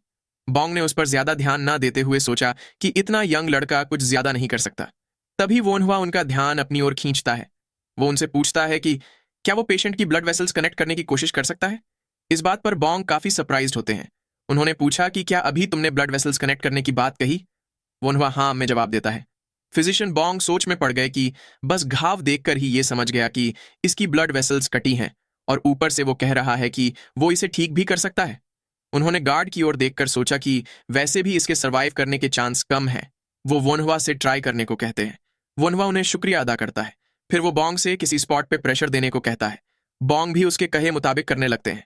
वोनहुआ ने नीडल पकड़ते हुए सोचा कि वैसे तो नसों के लिए पतली नीडल यूज करनी चाहिए, लेकिन उसके पास और कोई चॉइस नहीं है। वहीं बॉन्ग सरप्राइज्ड होकर सोच रहा था कि क्या ये नीडल यूज करने वाला है। वोनहुआ ने मन ही मन कहा कि ये बंदा एनेस्थेटाइज्ड नहीं है, इसलिए उसे ये जल्दी करना होगा। बिना राइट टूल्स के ये काम बहुत ही मुश्किल है। वो उस आदमी की नस देखने का डिसाइड करता है, लेकिन उसके घाव चौड़ा करते ही वो बंदा दर्द से चीख पड़ा। पर तभी बॉन्ग ने उसके गले में एक नीडल लगा दी। इससे वो बंदा धीरे धीरे अपना होश खोने लगा। वोनहुआ ने पूछा कि क्या उन्होंने एक्यूपंक्चर से दर्द कम किया है? बॉन्ग ने हाँ में जवाब दिया और पूछने लगे कि तुमने तो कहा था कि तुम मेडिकल के स्टूडेंट हो, लेकिन क्या तुम्हें बेसिक भी नहीं पता? वोनहुआ ने झेपते हुए कहा कि उसने अब तक एक्यूपंक्चर नहीं सीखा। वो मन ही मन एक्यूपंक्चर सीखने की ठान लेता है। वो बॉन्ग को फिर से किसी स्पॉट पे प्रेशर देने को कहता है जब तक कि वो नसें कनेक्ट करे। वोनहुआ ने काफी हद तक घाव की स्ट्रेचिंग कर दी थी, इसीलिए वो बॉन्ग को बताता है कि अब प्रेशर देने की जरूरत नहीं है और वो अपनी नीडल भी वापस निकाल ले सकते हैं।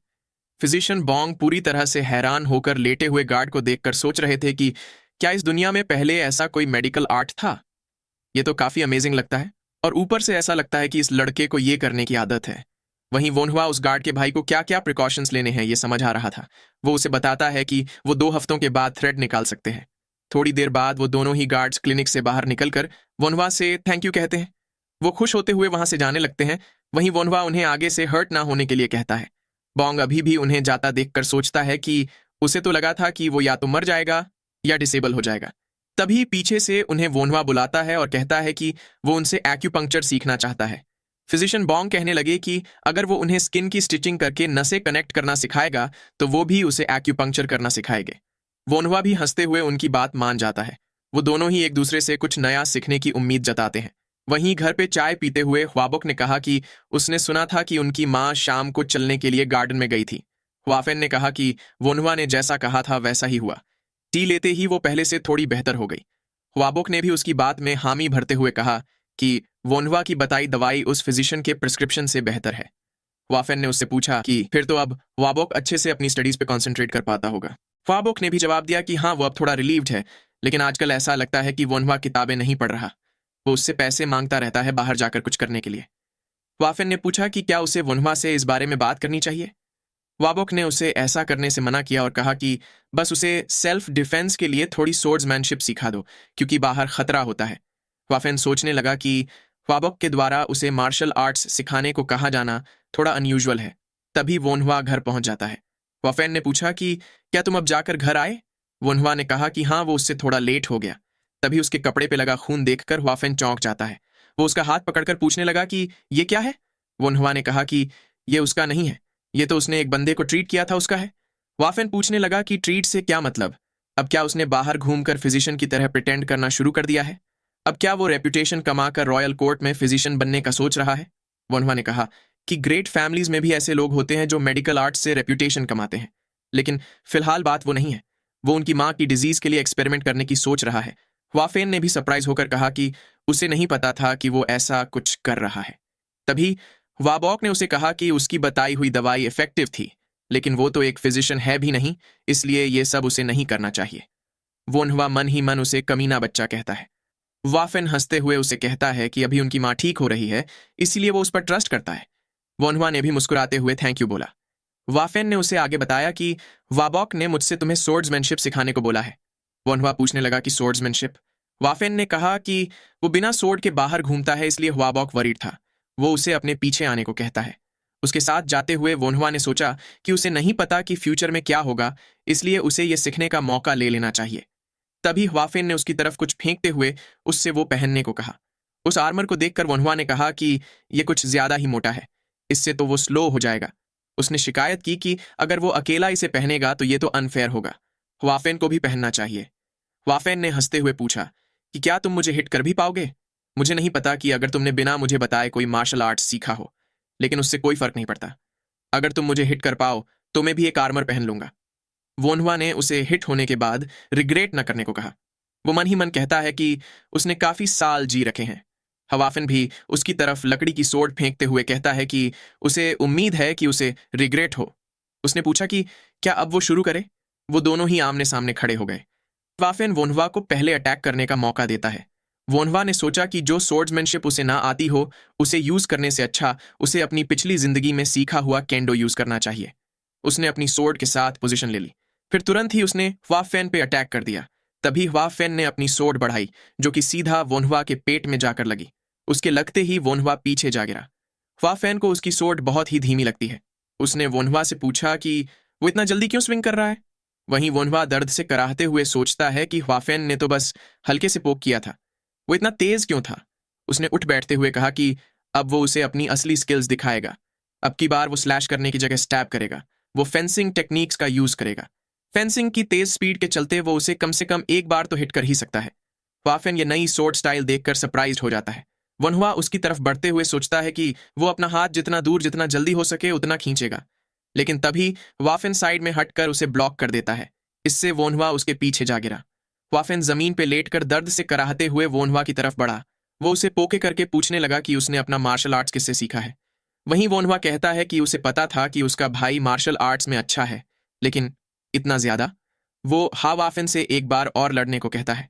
हावाफेन ने कहा कि ये मीनिंगलेस है, उसकी स्किल्स स्पारिंग के लिए अच्छी नहीं है। वो उसे खुद को फॉलो करने को कहता है क्योंकि अब वो उसे सब कुछ बेसिक्स से सिखाएगा। वोनवा भी हाँ कहता हुआ उसके साथ जाने लगा। वहां पे रस्सी से एक पत्थर लटका होता है। वाफेन ने उसकी ओर इशारा करते हुए पूछा कि क्या उसे टहनी पे लटका वो पत्थर दिख रहा है। वोनवा को उसी पत्थर को स्टैब करने की कोशिश करनी होगी। वोनवा ने पूछा कि क्या बस इतना ही। वो उसकी तरफ बढ़ते हुए सोचने लगा कि क्या उसे बस इस पत्थर को ही स्टैब करना है। ये तो काफी इजी है। क्या उसका भाई उसका मजाक उड़ा रहा है। तभी पीछे से वाफेन ने उसे डांटते हुए पूछा कि वो क्या कर रहा है। वोनवा ने पूछा कि क्या हो गया।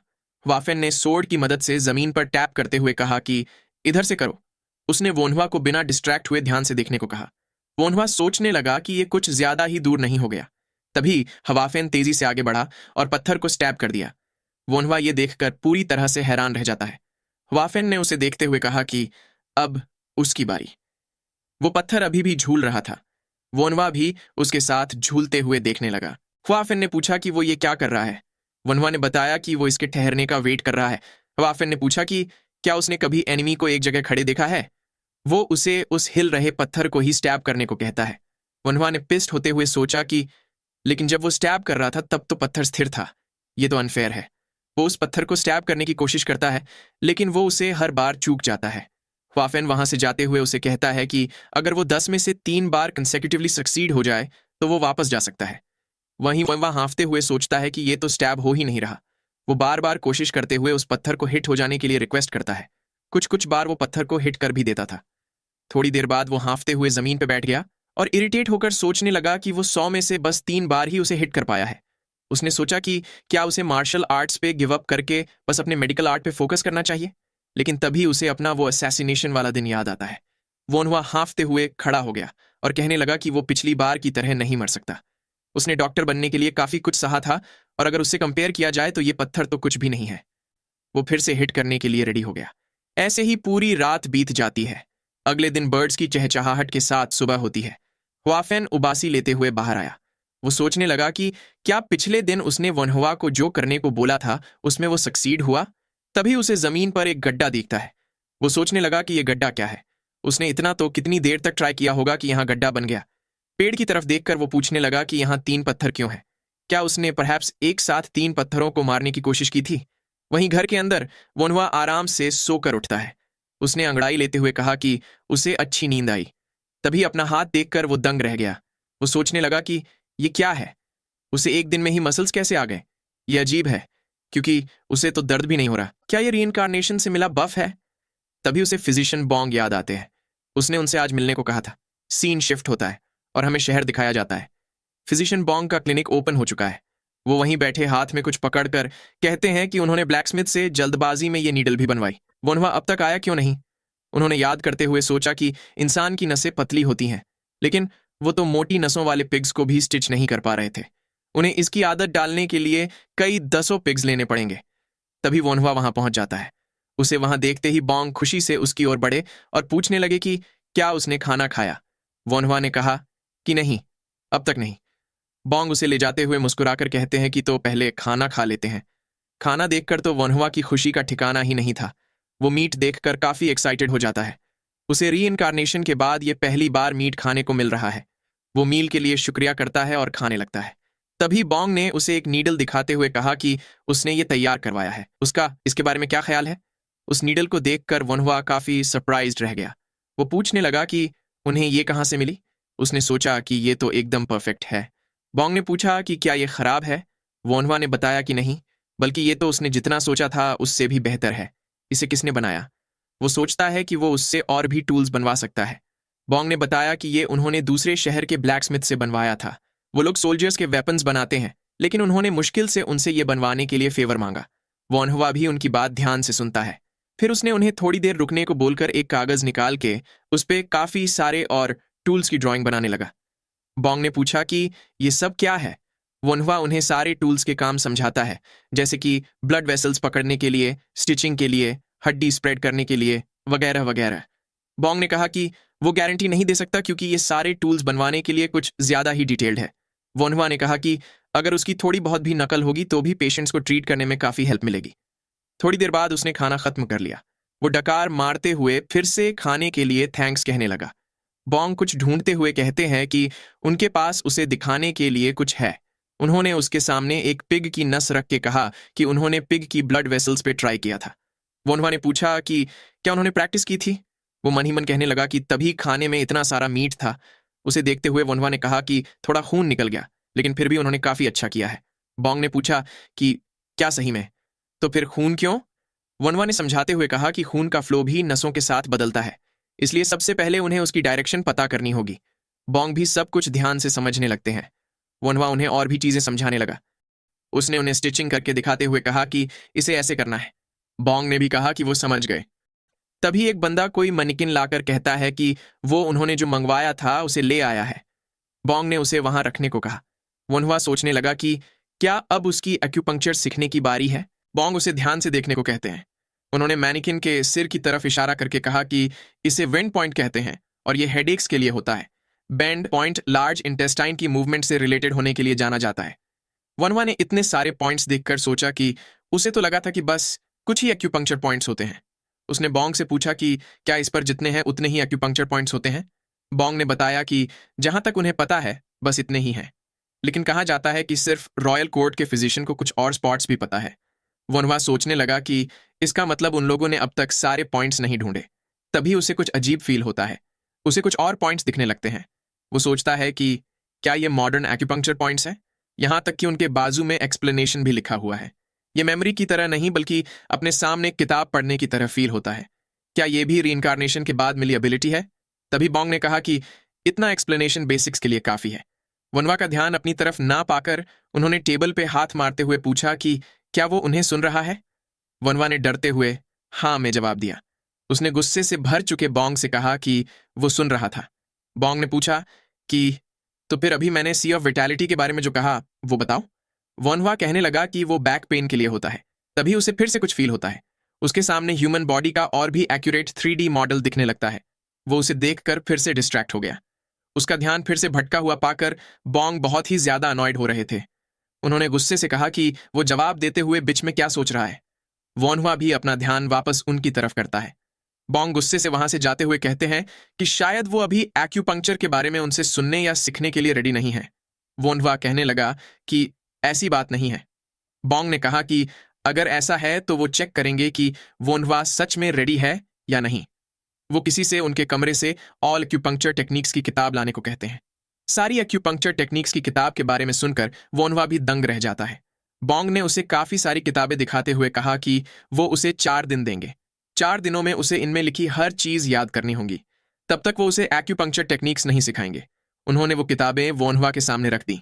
वो भी इसके लिए मान जाता है। बॉन्ग ने कहा कि उन 4 दिनों तक वो ब्लड वेसल स्टिच करने की प्रैक्टिस करेंगे। वोनवा उनसे माफी मांगता है। फिर बॉन्ग उसे 4 दिन बाद मिलने को बोलते हैं और घर जाते वक्त केयरफुल रहने को कहते हैं।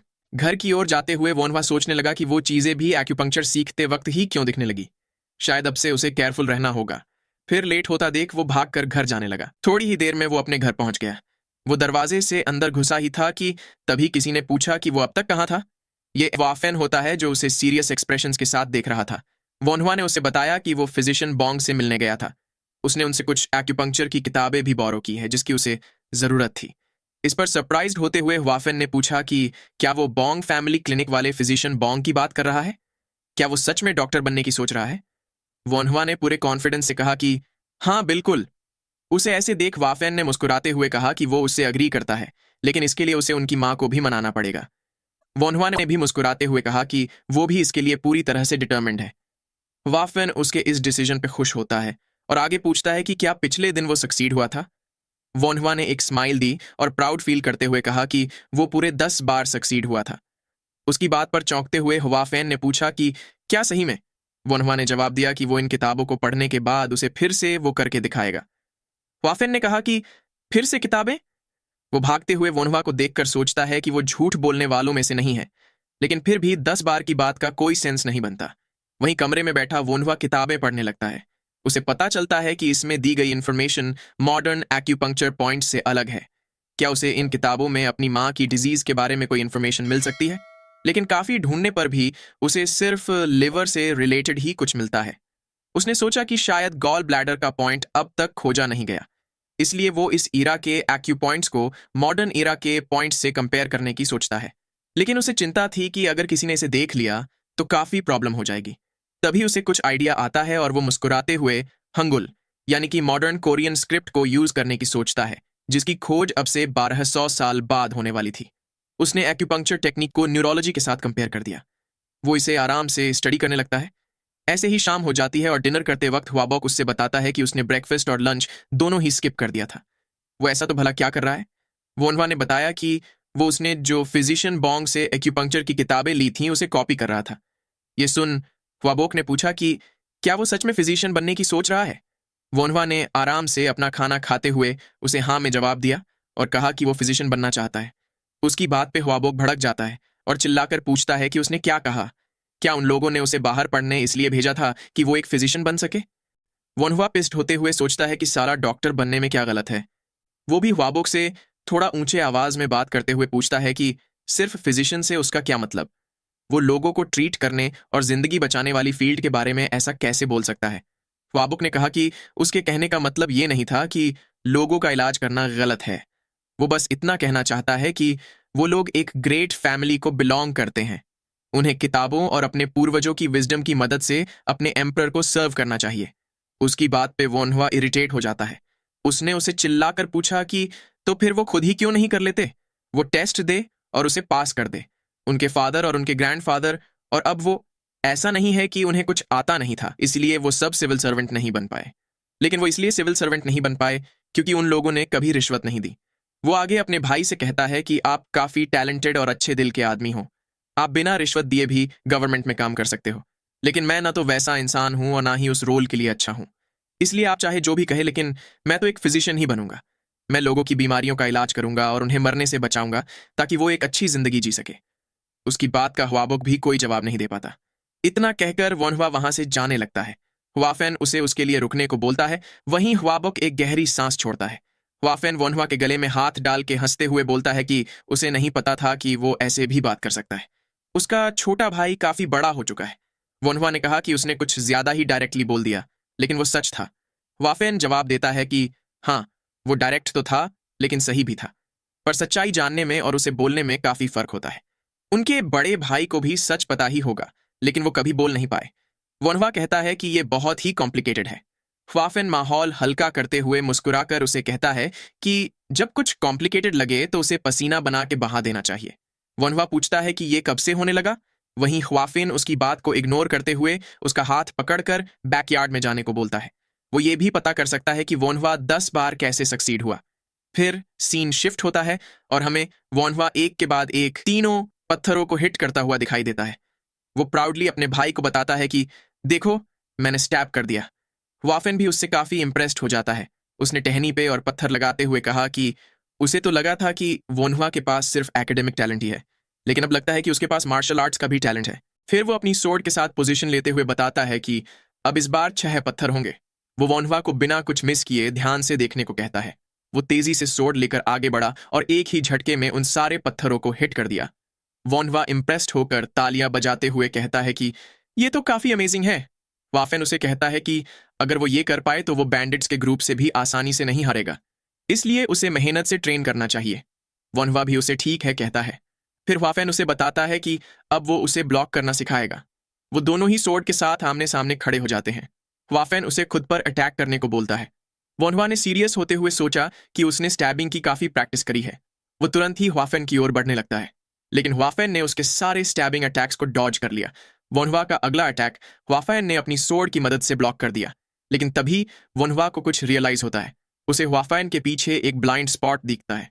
वो तुरंत ही अपनी सोर्ड उस स्पॉट पे स्टैब करने के लिए बढ़ाता है, लेकिन वाफेन उसके अटैक को फिर से ब्लॉक कर देता है। वोनहुआ ये देखकर दंग रह जाता है और कुछ कदम पीछे हटने लगता है। उसे यकीन नहीं हो रहा था कि उसके भाई ने इसे भी ब्लॉक कर दिया। वहीं वाफेन अब थोड़ा सीरियस होकर फाइट करने की सोचता है। वोनहुआ उससे थोड़ा दूर हटते हुए सोचता है कि उसे वाफेन से थोड़ा डिस्टेंस रखकर ओपनिंग मिलने का वेट करना चाहिए। इतना सोचकर वो पीछे हट ही रहा था कि तभी उसे अपने मुंह के पास सोड फील होती है। वो ये देखकर दंग रह गया। वो डरते हुए वाफेन से पूछता है कि वो यहाँ कब पहुंचा। वाफेन काफी खुश होकर उसकी तारीफ करते हुए कहता है कि उसकी फाइट अमेजिंग थी, उसे टेंशन नहीं लेना चाहिए क्योंकि वो बस उससे ही हारा है। वो उसकी थोड़ी देर पहले स्टैब करने के लिए की गई कोशिश की तारीफ करता है और सोचता है कि क्या ये बच्चा एक जीनियस है। वहीं वोनवा डिप्रेस होकर सोचने लगा कि वो अपने भाई को एक बार भी हिट नहीं कर पाया। वो पूछता है कि अगर वो अमेजिंग था तो उसने उसके सारे अटैक्स ब्लॉक कैसे कर लिए। वो हवा फैन को बताता है कि उसे अगले दिन मार्केट जाना है, इसलिए आज की ट्रेनिंग वो यही खत्म करेगा। हवा फैन उसे ठीक है कहता है और मेहनत से ट्रेनिंग जारी रखने को कहता है, क्योंकि अगली बार से वो डिफिकल्टी लेवल और बढ़ा देगा। वनवा ठीक है कहकर जाने लगता है। वहीं हवाफेन सोचता है कि ये तो इतने बढ़िया मार्शल आर्ट्स टैलेंट का वेस्ट है। फिर सीन शिफ्ट होता है और हमें एक घर जैसा कुछ दिखाया जाता है जिसकी चिमनी से धुआं निकल रहा था। फिजिशियन बॉन्ग अंदर जाते हुए वहां बैठकर कुछ बना रहे आदमी से पूछते हैं कि क्या वो बिजी है। वो आदमी खड़ा होकर उनका वेलकम करता है और पूछता है कि वो कब आए। बॉन्ग वहां रखे सामान को देखते हुए बताते हैं कि वो बस अभी अभी ही आए हैं। वो आदमी उनके लिए चाय बनाने लगता है और पूछता है कि उन्हें इतनी देर रात को उसका क्या काम पड़ गया। बॉन्ग चाय पीते हुए उसे बताते हैं कि वो बस पूछना चाहते थे कि क्या वो उनके लिए कुछ चीजें बना सकता है। वो आदमी हंसते हुए पूछता है कि ऐसी तो कौन सी चीज है जो वो रिक्वेस्ट करने में इतना अनकंफर्टेबल फील कर रहे हैं। ये सुन बॉन्ग ने उसकी तरफ एक कागज बढ़ा दिया। उस कागज में ड्रॉ किए गए टूल्स देखकर उस आदमी ने पूछा कि ये क्या है। बॉन्ग ने उसे बताया कि ये लोगों का इलाज करने के टूल्स है। इलाज करने की बात सुनकर वो आदमी भी सरप्राइज्ड रह गया। उसने बॉन्ग से पूछा कि क्या वो लोगों का इलाज करते वक्त इन टूल्स का इस्तेमाल करते हैं। बॉन्ग ने बताया कि इनका इस्तेमाल वो नहीं बल्कि उनका स्टूडेंट वॉन हुआ करेगा। उस आदमी के वॉन हुआ के बारे में पूछने पर बॉन्ग उसे बताते हैं कि वो एक यंग लड़का है, लेकिन वो बहुत ही ग्रेट है। अगले दिन सुबह वॉन हुआ किसी को गुड मॉर्निंग कहते हुए पूछता है कि क्या वो आ गए, पर उन्हें तो पिछले दिन ही आ जाना चाहिए था ना। उन दोनों में से एक आदमी बताता है कि फिलहाल के वक्त माउंटेन पे काफी सारे बैंडिट्स हैं, इसलिए उन्हें थोड़ी देर हो गई। वोनवा उसे ठीक है कहता है और बताता है कि वो पहले सामान देखेगा। उन वीड्स को देखकर उसने कहा कि उसे हर्बल मेडिसिन के बारे में थोड़ा नॉलेज है, लेकिन वो पॉइजनस वीड्स के बारे में कुछ नहीं जानता, इसलिए क्या वो उसे थोड़ा एक्सप्लेन कर सकते हैं। दूसरा आदमी उसे उन वीड्स के बारे में समझाने लगता है। सब कुछ समझ लेने के बाद वोनवा को यकीन हो जाता है कि ये पॉइजनस वीड्स है और फिर वो उनसे इसका प्राइस पूछने लगता है। पहला आदमी बताता है कि इन सब के 2 कॉइन्स हुए। वोनवा मुस्कुराते हुए उनके एफर्ट के लिए थैंक्स कहता है और उन्हें 5 कॉइन्स देते हुए बताता है कि उसे अगली बार जब चाहिए होंगे तो वो उनके पास आएगा। ज्यादा कॉइन्स पाकर वो दोनों ही आदमी काफी खुश हो जाते हैं और उसे थैंक यू कहते हैं। वहां से निकलते हुए उन्होंने कहा कि उसे जब भी चाहिए वो उनके पास आ सकता है। वोनवा भी उन्हें ठीक है कहकर वापस जाते हुए अपना ख्याल रखने को कहता है। उन वीड्स को पकड़कर वो सोचता है कि इतना अमाउंट एक्सपेरिमेंट्स के लिए काफी होगा। अब वो एनेस्थीसिया बना सकता है। फिर वो वहीं पिछले दिन वाली बस्ती में पहुंच जाता है। लोगों से उस आदमी के घर का पता पूछते हुए वो उसके घर तक पहुंच जाता है। वो एक्सक्यूज मी कहते हुए घर के अंदर जाने लगा। बेड पर लेटा आदमी भी उसे मिस्टर फिजिशियन कहते हुए अंदर आने को बोलता है।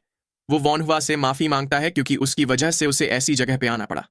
तभी वॉनहुआ का ध्यान किसी चीज पर गया। वहां पिंजरे में कुछ चूहे पकड़ कर रखे हुए थे। उसे पिछले दिन वाला वो बच्चा याद आता है और वो इम्प्रेस होते हुए सोचता है कि उसने काफी सारे चूहे पकड़ लिए हैं। फिर वो उस आदमी के पास जाते हुए पूछता है कि उसका पैर कैसा है। उस आदमी ने कहा कि वो ठीक है। वनवा उसके पैर से पट्टी निकालते हुए देखने लगता है। उस पे इन्फेक्शन हुआ देखकर उसने मन ही मन कहा कि उसे पता था कि ऐसा कुछ होगा, क्योंकि घाव को अल्कोहल से डिसइंफेक्ट नहीं किया गया था। उसने अपने पास से लिकर की बोतल निकाली और उसे डिसइंफेक्ट करने का सोचा। वहीं वो आदमी बोतल देखकर काफी खुश हो जाता है और पूछने लगता है कि क्या ये अल्कोहल है। ये पक्का अल्कोहल है।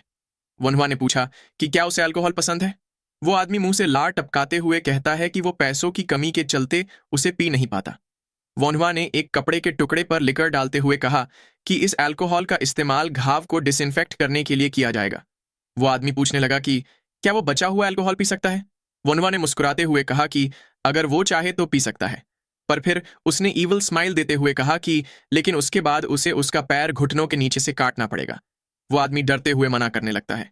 डिसइंफेक्शन हो जाने के बाद वो उस आदमी को बताता है कि अब वो चूहों के साथ कुछ करेगा। वो आदमी उसे वो जो चाहे करने के लिए कहता है।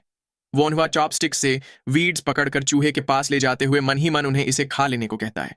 उसके पास सिरिंज भी नहीं थी, इसीलिए उसे ये बहुत ही मुश्किल लगता है। वो आदमी पूछने लगा कि क्या वो उन चूहों को पॉइजन से मारने की कोशिश कर रहा है। वोनवा ने बताया कि वो बस कुछ टेस्ट कर रहा है। वो ऐसी हर्बल मेडिसिन ढूंढ रहा है जो किसी को कुछ देर के लिए बेहोश कर सके। वो उस आदमी से पूछता है कि क्या वो ऐसे किसी को जानता है जिसे पॉइजनस वीड्स के बारे में पता हो। उस आदमी ने बताया कि वो पॉइजनस वीड्स के बारे में जानता है, लेकिन उसे ऐसी किसी चीज के बारे में नहीं पता। तभी वो बच्चा घर आ जाता है। वहां वोनवा को देखकर वो सरप्राइज्ड हो गया। वहीं वोन्हवा उसे देखकर खुश हो जाता है। उसने उसकी तरफ लिकर की बोतल बढ़ाते हुए कहा कि उसे डिसइंफेक्टेंट के लिए पानी की जगह इस अल्कोहल को यूज करना चाहिए। वो बच्चा झिझकते हुए कहता है कि लेकिन ये तो काफी महंगा होगा, और अगर उसके पापा ने इसे पी लिया तो? वोन्हवा ने उस आदमी को ईविल लुक देते हुए कहा कि अगर ऐसा कुछ हुआ तो ज्यादा दिक्कत की बात नहीं है, उन्हें बस उसका पैर काटना होगा। वो आदमी भी डरते हुए कहने लगा कि वो उसे नहीं पिएगा। वोन्हवा उस लड़के को साथ में काम करने को कहता है। यहाँ पर हमें इस लड़के का नाम पता चलता है। इसका नाम होता है ओबो। वोन्हवा उसके साथ बाहर जाते हुए पूछता है कि क्या यहाँ आस पास कोई खाली घर है? ओबो ने हाँ में जवाब देते हुए कहा कि अगर वो चूहों के साथ एक्सपेरिमेंट करना चाहता है तो वो इस घर का यूज कर सकता है। ओबो उसे उंगली के इशारे से वो घर दिखाता है। उसके अंदर जाते उसने बताया कि यहाँ एक दादी माँ अपनी पोतियों के साथ रहती थी, लेकिन उनके मर जाने के बाद पोतियों को ब्रॉथल जाना पड़ा। वोन्हवा ने सोचा कि हर कोई मुश्किल हालातों से गुजर रहा है। वो दोनों बैठकर चूहों के पिंजरे को देखने लगे। वोन्हवा ने पूछा कि वो पॉइजन को राइस में कोट करके चूहों को कैसे खिला सकता है। ओबो ने पूछा कि क्या वो ऐसे ही नहीं खाएंगे? क्या चूहे इतने स्मार्ट होते हैं? वोन्हवा ने बताया कि वो स्मार्ट नहीं होते, लेकिन ये पक्का उनकी इंस्टिंक्ट्स होंगी, वो उसे खाते ही नहीं है। ओबो ने अपना 900 आईक्यू लगाते हुए कहा कि क्या होगा अगर हम पॉइजन उनके मुंह में इतना अंदर डाल दे कि वो उसे बाहर निकाल ही ना पाए। वोन्हवा भी इस आइडिया पे खुश होते हुए कहने लगा कि तो फिर वो खुद उसका मुंह खोलेगा और ओबो उसके मुंह में खाना डालेगा। वोन्हवा मुश्किल से चूहे को पकड़ते हुए ओबो से जल्दी करने को कहता है। ओबो भी उसे खिलाने की कोशिश करते हुए कहता है कि वो ट्राई कर रहा है। ऐसे ही करते हुए उन्होंने चूहे को चावल के 5 दाने खिला दिए। चूहे को होश खोता देख वोन्हवा ने कहा कि ये तो सही में इफेक्टिव है। ओबो ने बताया कि उसे नहीं लगता कि ये बच पाएगा। वो अब की बार 4 दाने ट्राई करने को कहता है। ऐसे ही करते करते उन्होंने 3 चूहों को निपटा दिया। वोन्हवा बाकी बचे चूहों को देखकर सोचने लगा कि क्या LD50 चावल के 2 दाने जितना है। उसे ये काम काफी लंबा लग रहा था। उसने खड़े होते हुए ओबो से वहीं रुककर देखने को कहा कि चूहे कैसे मरते हैं। ओबो ने कहा कि लेकिन उसे तो अगले दिन सुबह काम पे जाना है, इसलिए उसे जल्दी सोना होगा। वोन्हवा ने मुस्कुराकर उसके हाथ में 5 कॉइन देते हुए कहा कि ये उसके अगले दिन के काम के लिए, अब उसे कहीं और काम पे जाने की जरूरत नहीं पड़ेगी। ओबो कहने लगा कि 5 कॉइन्स तो काफी ज्यादा है। वोन्हवा ने वहां से बाहर निकलते हुए कहा कि ये उसका डिसीजन है, क्योंकि वो खुद पैसे दे रहा है। फिर सीन शिफ्ट होता है और हमें हुआ रेजिडेंस दिखाई देता है। वोन्हवा घर पहुंचकर गहरी सांस लेता है। तभी किसी ने उसके गले में हाथ डालते हुए पूछा कि क्या वो वापस आ गया? ह्वाफेन उसे फिर से ट्रेनिंग करने को कहता है। वोन्हवा ने कहा कि वो काफी थक चुका है, लेकिन ह्वाफेन ने उसे साथ ले जाते हुए कहा कि वो अभी थकने के लिए काफी छोटा है। ऐसे ही वो दोनों फिर से बैकयार्ड में आमने सामने खड़े हो गए। ह्वाफेन ने पूछा कि क्या उसे जो पिछले दिन उसने ब्लॉकिंग टेक्निक दिखाई थी वो याद है। वो अपनी सोर्ड के साथ रेडी होते हुए वोन्हवा को वही टेक्निक ट्राई करने को कहता है। वोन्हवा पहले तो अनॉयड होते हुए उसे खुद को रेडी होने के लिए थोड़ा टाइम देने को कहता है, लेकिन बाद में अपनी पोजीशन लेकर ट्राई करने के लिए रेडी हो जाता है। ह्वाफेन ने उसे देखकर स्माइल दी और फिर तुरंत ही उसकी ओर झपट पड़ा। उसको इतना तेजी से आता देख वोन्हवा हैरान रह जाता है। ह्वाफेन की सोर्ड से ब्लू एनर्जी निकलने लगती है। ये देखकर तो वोन्हवा और भी सरप्राइज्ड हो जाता है। उसे समझ नहीं आ रहा था कि ये क्या है, लेकिन फिर भी उसने अपनी सोर्ड रेडी कर ली। उसने सोर्ड स्विंग करके ह्वाफेन का पहला अटैक ब्लॉक कर दिया। ये देखकर ह्वाफेन तुरंत ही पीछे हटने लगता है। उसे यकीन नहीं होता कि वोन्हवा ने उसे ब्लॉक कर दिया। वहीं वोन्हवा पूछता है कि उसने अभी अभी क्या किया। उसे अपनी तरफ कुछ आता हुआ दिखा था, लेकिन ह्वाफेन अभी भी पूरी तरह से हैरान यही सोच रहा था कि उसने इसे ब्लॉक कैसे कर लिया। ये अब्सर्ड है। आखिर ये बच्चा चीज क्या है? उसने वोन्हवा से कहा कि उसने एक्सपेक्ट नहीं किया था कि वो इनर एनर्जी भी ब्लॉक कर सकता है। वोन्हवा इनर एनर्जी का नाम सुनकर सरप्राइज्ड होते हुए पूछने लगा कि क्या ये वही गोकू वाली एनर्जी है। ह्वाफेन ने बताया कि इसे इनर क्यूई टेक्निक भी कह सकते हैं। वोन्हवा की आंखें ये सुनकर चमक उठी और वो अपने भाई से पूछने लगा कि क्या वो उसे भी ये टेक्निक सिखाएगा। ह्वाफेन उसे टालते हुए इस बारे में बाद में कभी बात करने को कहता है। वो उसे बताता है कि पहले उसे ट्रेन होना पड़ेगा। वोन्हवा ने उसके सामने शर्त रखी कि अगर वो ह्वाफेन का अटैक एक बार में ब्लॉक कर पाए तो उसे वो टेक्निक उसे सिखानी पड़ेगी। ह्वाफेन स्मर्क करते हुए उसे एरोगेंट बच्चा कहता है। उसने तुरंत ही वोन्हवा पर अटैक कर दिया। वोन्हवा ने उसके 2 अटैक्स अपनी सोर्ड से ब्लॉक कर दिए, लेकिन बाकी के 2 अटैक उसे लग जाते हैं। ह्वाफेन सोचने लगा कि क्या इसने फिर से ब्लॉक कर दिया।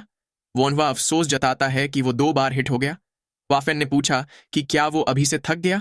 वोन्हवा ने कहा कि वो अपने छोटे भाई पे कुछ ज्यादा ही हार्ड हो रहा है। ह्वाफेन उसे देखकर सोचने लगा कि ये बच्चा वाकई में अलग है। उसने खुद ये करने के लिए सालों तक ट्रेनिंग की थी, लेकिन ये बस कुछ ही दिनों में इसे सीख गया। फिर वो वहां से जाते हुए कहने लगा कि अभी के लिए इतना काफी है, वो वॉनहुआ को अपने साथ होंग सियोइन चलने को कहता है क्योंकि वो उसके लिए कुछ डिलीशियस खरीदना चाहता है। वॉनहुआ ने कहा कि वो काफी थक चुका है, तो क्या वो यहीं रुक सकता है? वाफेन ने कहा कि वो जब से बाहर से पढ़ाई करके आया है वो कभी उसके साथ बाहर नहीं गया, इसलिए चलो। वो हंसते हुए उसे जल्दी चलने को कहता है क्योंकि उसे भूख लगी है। वहीं वोनहुआ इरिटेट होकर सोचने लगा कि ये बंदा कभी किसी की नहीं सुनता। फिर हमें शहर का सीन दिखाया जाता है। भीड़ के बीच चलते हुए वाफेन वोनहुआ से पूछता है कि वो क्या खाना चाहता है। वोनहुआ ने कहा कि उसे नूडल्स भी चलेंगे। वाफेन ने पूछा कि उसे क्या लगता है उसका भाई कौन है, वो लोग मीट खाएंगे। खाने की टेबल पर बैठकर वाफेन ने वोनहुआ को ड्रिंक करने के लिए कहा, लेकिन अपने बड़े भाई को बताने से मना किया कि उसने उसे अल्कोहल दिलाया था। वोनहुआ भी उसकी बात मान जाता है। वो अपने भाई को ड्रिंक सर्व करने लगा। वो खुश होते हुए उसे पहली ड्रिंक के लिए टोस्ट करने को कहता है। वाफेन को समझ नहीं आता कि यह टोस्ट क्या होता है। वो सोचने लगा कि यह बच्चा पक्का बाहर से अजीब चीजें सीख कर आया है। वोनहुआ अपने भाई को टोस्ट करना सिखाते हुए कहता है कि वो तो बस सेलिब्रेट करना चाहता है क्योंकि ये उसके साथ पहली ड्रिंक है। वाफेन भी उसकी बात सुनकर खुश हो गया। दोनों ने ही साथ में चीयर्स किया और अपनी अपनी ड्रिंक पीने लगे। वोनहुआ को यह काफी अच्छा लगता है क्योंकि उसे पिए हुए काफी टाइम हो चुका था। तभी कोई चिल्लाकर किसी को गाली देता है। वोनहुआ सोचने लगा कि उसे लगा ही था कि कुछ दिनों से कुछ ज्यादा ही शांति है। किसी के बीच में लड़ाई होने लगती है। एक बंदा किसी के ऊपर चढ़ के मारते हुए कहता है कि उसने उसके जैसा कमीना कभी नहीं देखा। नीचे लेटा बंदा कहता है कि साले ये एक मिसअंडरस्टैंडिंग है। पहले आदमी ने उसे एक मुक्का जड़ते हुए कहा कि कमीने पैसे उड़ाने के लिए और भी जगह होती है। तेरी हिम्मत कैसे हुई अपने दोस्त की औरत पे ये करने की? नीचे वाला बंदा कहता है कि बात ऐसी नहीं है, लेकिन पहला वाला बंदा बिना उसकी बात सुने उसे पीटने लगता है। वोनहुआ ने सोचा कि उसे उम्मीद है कि इतने बुरे तरीके से पीटने के बाद कुछ दिक्कत ना हो जाए। पहले वाले आदमी ने दूसरे बंदे को मुंह पर एक जोरदार पंच मार दिया। वोनहुआ ने सोचा कि ये वाला तो काफी डेंजरस था। पंच लगते ही वो बंदा होश खोने लगा। पहला वाला बंदा अभी भी गुस्से से उसे मुंह खोलने को कहता है, लेकिन तभी उसे रियलाइज हुआ कि उससे कुछ ज्यादा ही हो चुका था। लोग बातें करने लगे कि क्या उसने उस बंदे को मार दिया है। वो औरत उस आदमी के पास बैठकर रोते हुए उसे उठने को कहने लगी। वही वो पहले वाला आदमी काफी डर चुका था। उसने कहा कि ये उसने नहीं किया और ना कहते हुए वहां से भागने लगा। वाफेन ने पूछा कि क्या लोग इतना आसानी से मर जाते हैं। वोनहुआ कहता है कि उसे जाकर उस बंदे को चेक करना चाहिए। वाफेन उसे रोकने की कोशिश करता है, लेकिन वोनहुआ उस बंदे के पास बैठकर खुद को उसे देखने देने को कहता है। सारे लोग हैरान होकर उसे ही देख रहे थे। वोनहुआ भी थोड़ा परेशान हो गया। उसके गले पे उंगली रखते हुए उसने सोचा कि ये ना तो सांस ले रहा है और ना ही कोई पल्स है। उसे रियलाइज हुआ कि ये तो कार्डियक अरेस्ट है। तभी वो औरत उससे पूछने लगी कि क्या वो एक फिजिशियन है। वोनहुआ ने हाँ में जवाब दिया और बताया कि ये एक इमरजेंसी है और उसे उस बंदे को ट्रीट करना होगा। वाफेन ने उससे पूछा कि वो क्या करने वाला है। वोनहुआ ने अपनी बाजू ऊपर चढ़ाते हुए कहा कि उसे अभी दिख जाएगा। वोनहुआ ने उस बंदे का सिर पीछे की तरफ झुकाया ताकि एयरवे क्लियर रहे। फिर वो अपने दोनों हाथ उस बंदे की छाती पर रख के जोर से प्रेस करते हुए कहता है कि अब वो कार्डियोपल्मोनरी रिससिटेशन यानी कि सीपीआर करेगा। वो कुछ बार उस आदमी की छाती पे प्रेस करता है। वो मन ही मन कहता है कि ये अभी भी यंग है और उसे लगता है कि इतना उसे उठाने के लिए इनफ है। वो उसे सांस लेने की रिक्वेस्ट करते हुए उसका मुंह खोलकर सीपीआर देने लगा। ये देखकर सब लोग हैरान रह गए। वाफेन ने हैरान होकर कहा कि एक बंदा वोनहुआ को रुकने को बोलता है और बताता है कि वो पहले ही मर चुका है। वाफीन भी उसके पास जाते हुए कहता है कि वो रुक सकता है, लेकिन वोनहुआ पूरी डेस्परेशन के साथ कोशिश करते हुए सोचता है कि वो उस बंदे को बचाएगा। वो उसे पक्का बचाएगा। कुछ ना होता देख उसने गुस्से से भरकर उसकी छाती पे हाथ दे मारा और उसे सांस लेने को कहा। तभी उस बंदे ने खांसते हुए अपनी आंखें खोल दी। ये देखकर वहां खड़े सब के सब चौंक जाते हैं। वाफिन सोचने लगा कि उसने सही में एक मरते हुए बंदे को बचा लिया। सबके सब खुशी के मारे वोनहुआ के लिए चीयर्स करने लगे। उसे जिंदा देखकर वोनहुआ ने चैन की सांस ली। वहीं वो आदमी बैठते हुए पूछने लगा कि क्या हुआ था। वो औरत उसे इडियट कहते हुए ऐसे फाइट करने के लिए गुस्सा होने लगी। वो बंदा अपने आसपास देखते हुए पूछने लगा कि वो कमीना जोंगपन कहाँ है। उस औरत ने गुस्से से कहा कि इडियट, तुम्हारे मरने के बाद वो भाग गया। ये बात सुनकर वो बंदा हैरान होते हुए पूछने लगा कि क्या वो मर चुका था। वोनहुआ ने उसे बताया कि अगर उसने उसकी मदद ना की होती तो वो अब तक एक लाश बन चुका होता। उसे थोड़ी देर के लिए बिना हिले शांत रहना चाहिए। वो बंदा उसे सर कहते हुए पूछने लगा कि क्या अभी उन्होंने उसे बचाया था, लेकिन कैसे। वोनहुआ उसे बताता है कि सीपीआर की मदद से कार्डियक अरेस्ट पड़ने पर लोगों को बचाया जा सकता है। तभी उस बंदे ने अपने माथे पे हाथ रख लिया। उसका सिर काफी दर्द कर रहा था। वोनहुआ ने बताया कि हार्ट के रुकने पर सबसे पहले दिमाग पे ही असर पड़ता है। अगर वो ज्यादा हिला तो वो मर सकता है, इसलिए उसे लेट जाना चाहिए। ये सुन वो बंदा भी डरते हुए मान गया। वनवा ने कहा कि वो थोड़ा बहुत हिल सकता है, बस ज्यादा नहीं हिलना। वो बंदा उसका शुक्रिया अदा करते हुए कहता है कि वो उसे पैसे देना चाहता है। वनवा भी सोचने लगा कि पैसे ना लेना वियर्ड हो जाएगा। वो उस औरत के कपड़े देखकर सोचने लगा कि ऐसा लगता है कि इसके पास काफी सारे पैसे हैं, इसलिए उसे ले लेने चाहिए, तो फिर वो थोड़े पैसे ले लेगा। उस आदमी ने सिल्वर कॉइन देते हुए उसे वो रखने को कहा। सिल्वर कॉइन देख के दोनों ही भाई चौंक जाते हैं। वोनवा कहने लगा कि ये थोड़ा ज्यादा हो जाएगा, उसके पास तो छुट्टे भी नहीं है। वो आदमी मुस्कुराते हुए कहने लगा कि छुट्टे से उसका क्या मतलब, उसे छुट्टे देने की जरूरत नहीं है, उसने उसकी जान बचाई थी और उसके आगे ये कुछ भी नहीं है। वनवा उसे इतना इंसिस्ट करता देख सिल्वर कॉइन एक्सेप्ट कर लेता है। तभी कोई संगडुक यानी कि उस बंदे का नाम चिल्लाता है। वो पहले वाला बंदा अपने साथ फिजिशियन को लिए भागते हुए आने लगा, लेकिन उसे जिंदा देखकर सरप्राइज्ड होते हुए पूछने लगा कि वो तो मर गया था ना। संगड्यूक उसे कमीना कहते हुए पुरानी बातें भूल जाने को बोलता है। वो लेडी भी उसे वापस देखकर पूछने लगी कि क्या वो भागा नहीं था, वो बस फिजिशियन को लेने ही गया था क्या। वो उसे गुस्से से डांटने लगी। वहीं वोनहुआ अपने भाई को वहां से चलने को कहता है। दूसरा फिजिशियन सांग दोक को चेक करने लगा। वहीं सांग दोक और वो लेडी दोनों ही जोंगपान को गुस्से से डांटने लगे। वो लेडी वोनहुआ की तरफ इशारा करके उसे बताती है कि अगर वो ना होता तो सांग दोक कब का मर चुका होता। नया फिजिशियन भी उसकी बात सुनकर सरप्राइज्ड हो जाता है। वहीं हुआफेन वोनहुआ की तारीफ करते हुए कहता है कि वो उसके फिजिशियन बनने में पूरा सपोर्ट करेगा, क्योंकि वो एक ग्रेट बच्चा है। वोनहुआ भी कहने लगा कि उसने तो बस अपना फर्ज निभाया था। तभी उन्हें कोई बुलाता है। वो तीनों ही लोग उसे दिल से थैंक यू कहने लगते हैं। पहले वाला आदमी उसे बताता है कि उसका नाम जोंग पान है और वो सॉन्ग फैमिली इंडस्ट्री से बिलोंग करता है। वो वोनहुआ से अपने दोस्त को बचाने के लिए थैंक यू कहता है। वोनहुआ भी उसे अपना नाम बताता है और कहता है कि वो हुआ फैमिली से बिलोंग करता है। जोंग पान उसकी तरफ 2 सिल्वर कॉइन्स बढ़ाते हुए अपना ग्रेटिट्यूड दिखाता है। वोनहुआ ने उसे लेने से मना करते हुए कहा कि उसने पहले ही फीस ले ली है। जोंग पान ने कहा कि सांगदोक के पैसे सांगदोक के हैं, लेकिन ये पैसे वो अपनी गलती सुधारने के लिए दे रहा है, इसलिए वो प्लीज इसे ले ले। वोनहुआ भी उसके इतना इंसिस्ट करने पे मान जाता है। वो तीनों ही उसे ग्रीट करते हुए वापस जाने लगते हैं। वोनहुआ भी उन्हें अपना ख्याल रखने को बोलकर ग्रीट करता है। तभी वो नया प्रोफेसर उसके पास आते हुए पूछता है कि वो कौन है, क्या उसका नाम फिजिशियन वोनहुआ है। उसने उन जाते हुए तीनों की ओर इशारा करते हुए पूछा कि वोनहुआ ने उस लड़के को कैसे बचाया। उसकी पल्स चेक करने के बाद वो सुनिश्चित था कि वो मर चुका था। वोनहुआ सोचने लगा कि ये लोग पल्स चेक करके इतना कुछ कैसे पता लगा लेते हैं। उसने उस नए फिजिशियन को सीपीआर के बारे में बताया। उसने एक्सप्लेन करते हुए कहा कि ये एक ऐसा मेडिकल आर्ट है जो प्रेशर की मदद से हार्ट और लंग्स को फिर से शुरू कर देता है। नए फिजिशियन ने पूछा कि उसने ऐसा मेडिकल आर्ट्स कहाँ से सीखा। वोनहुआ ने कोई और जवाब ना पाकर कहा कि ये उसने खुद से स्टडी करते हुए सीखा था। उसकी खुद से सीखने की बात पे नया फिजिशियन पूरी तरह से शॉक्ड हो गया। वो पूछने लगा कि क्या ये उसने खुद इन्वेंट किया है, वो तो काफी यंग लग रहा है। वोनहुआ ने मुस्कुराते हुए बताया कि उसने तो बस डिफरेंट बुक्स पढ़ के ही सब सीखा है। नए फिजिशियन ने खुद को इंट्रोड्यूस करते हुए बताया कि उसका नाम सियोक पिल है। सियोक पिल वोनहुआ की भर भर के तारीफ करने लगता है। वो उसे रिक्वेस्ट करते हुए खुद को ये सीपीआर मेथड सिखाने के लिए कहता है। वोनहुआ उसकी रिक्वेस्ट सुन के थोड़ा सरप्राइज फील करता है। वहीं हुआफेन ये सब देखकर खुश था।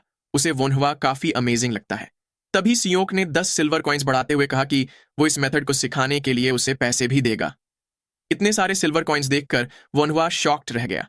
उसने उन कॉइन्स को देखते हुए सोचा कि उसे पैसों की जरूरत तो है, मगर उसे इसके लिए पैसे लेना ठीक नहीं लग रहा।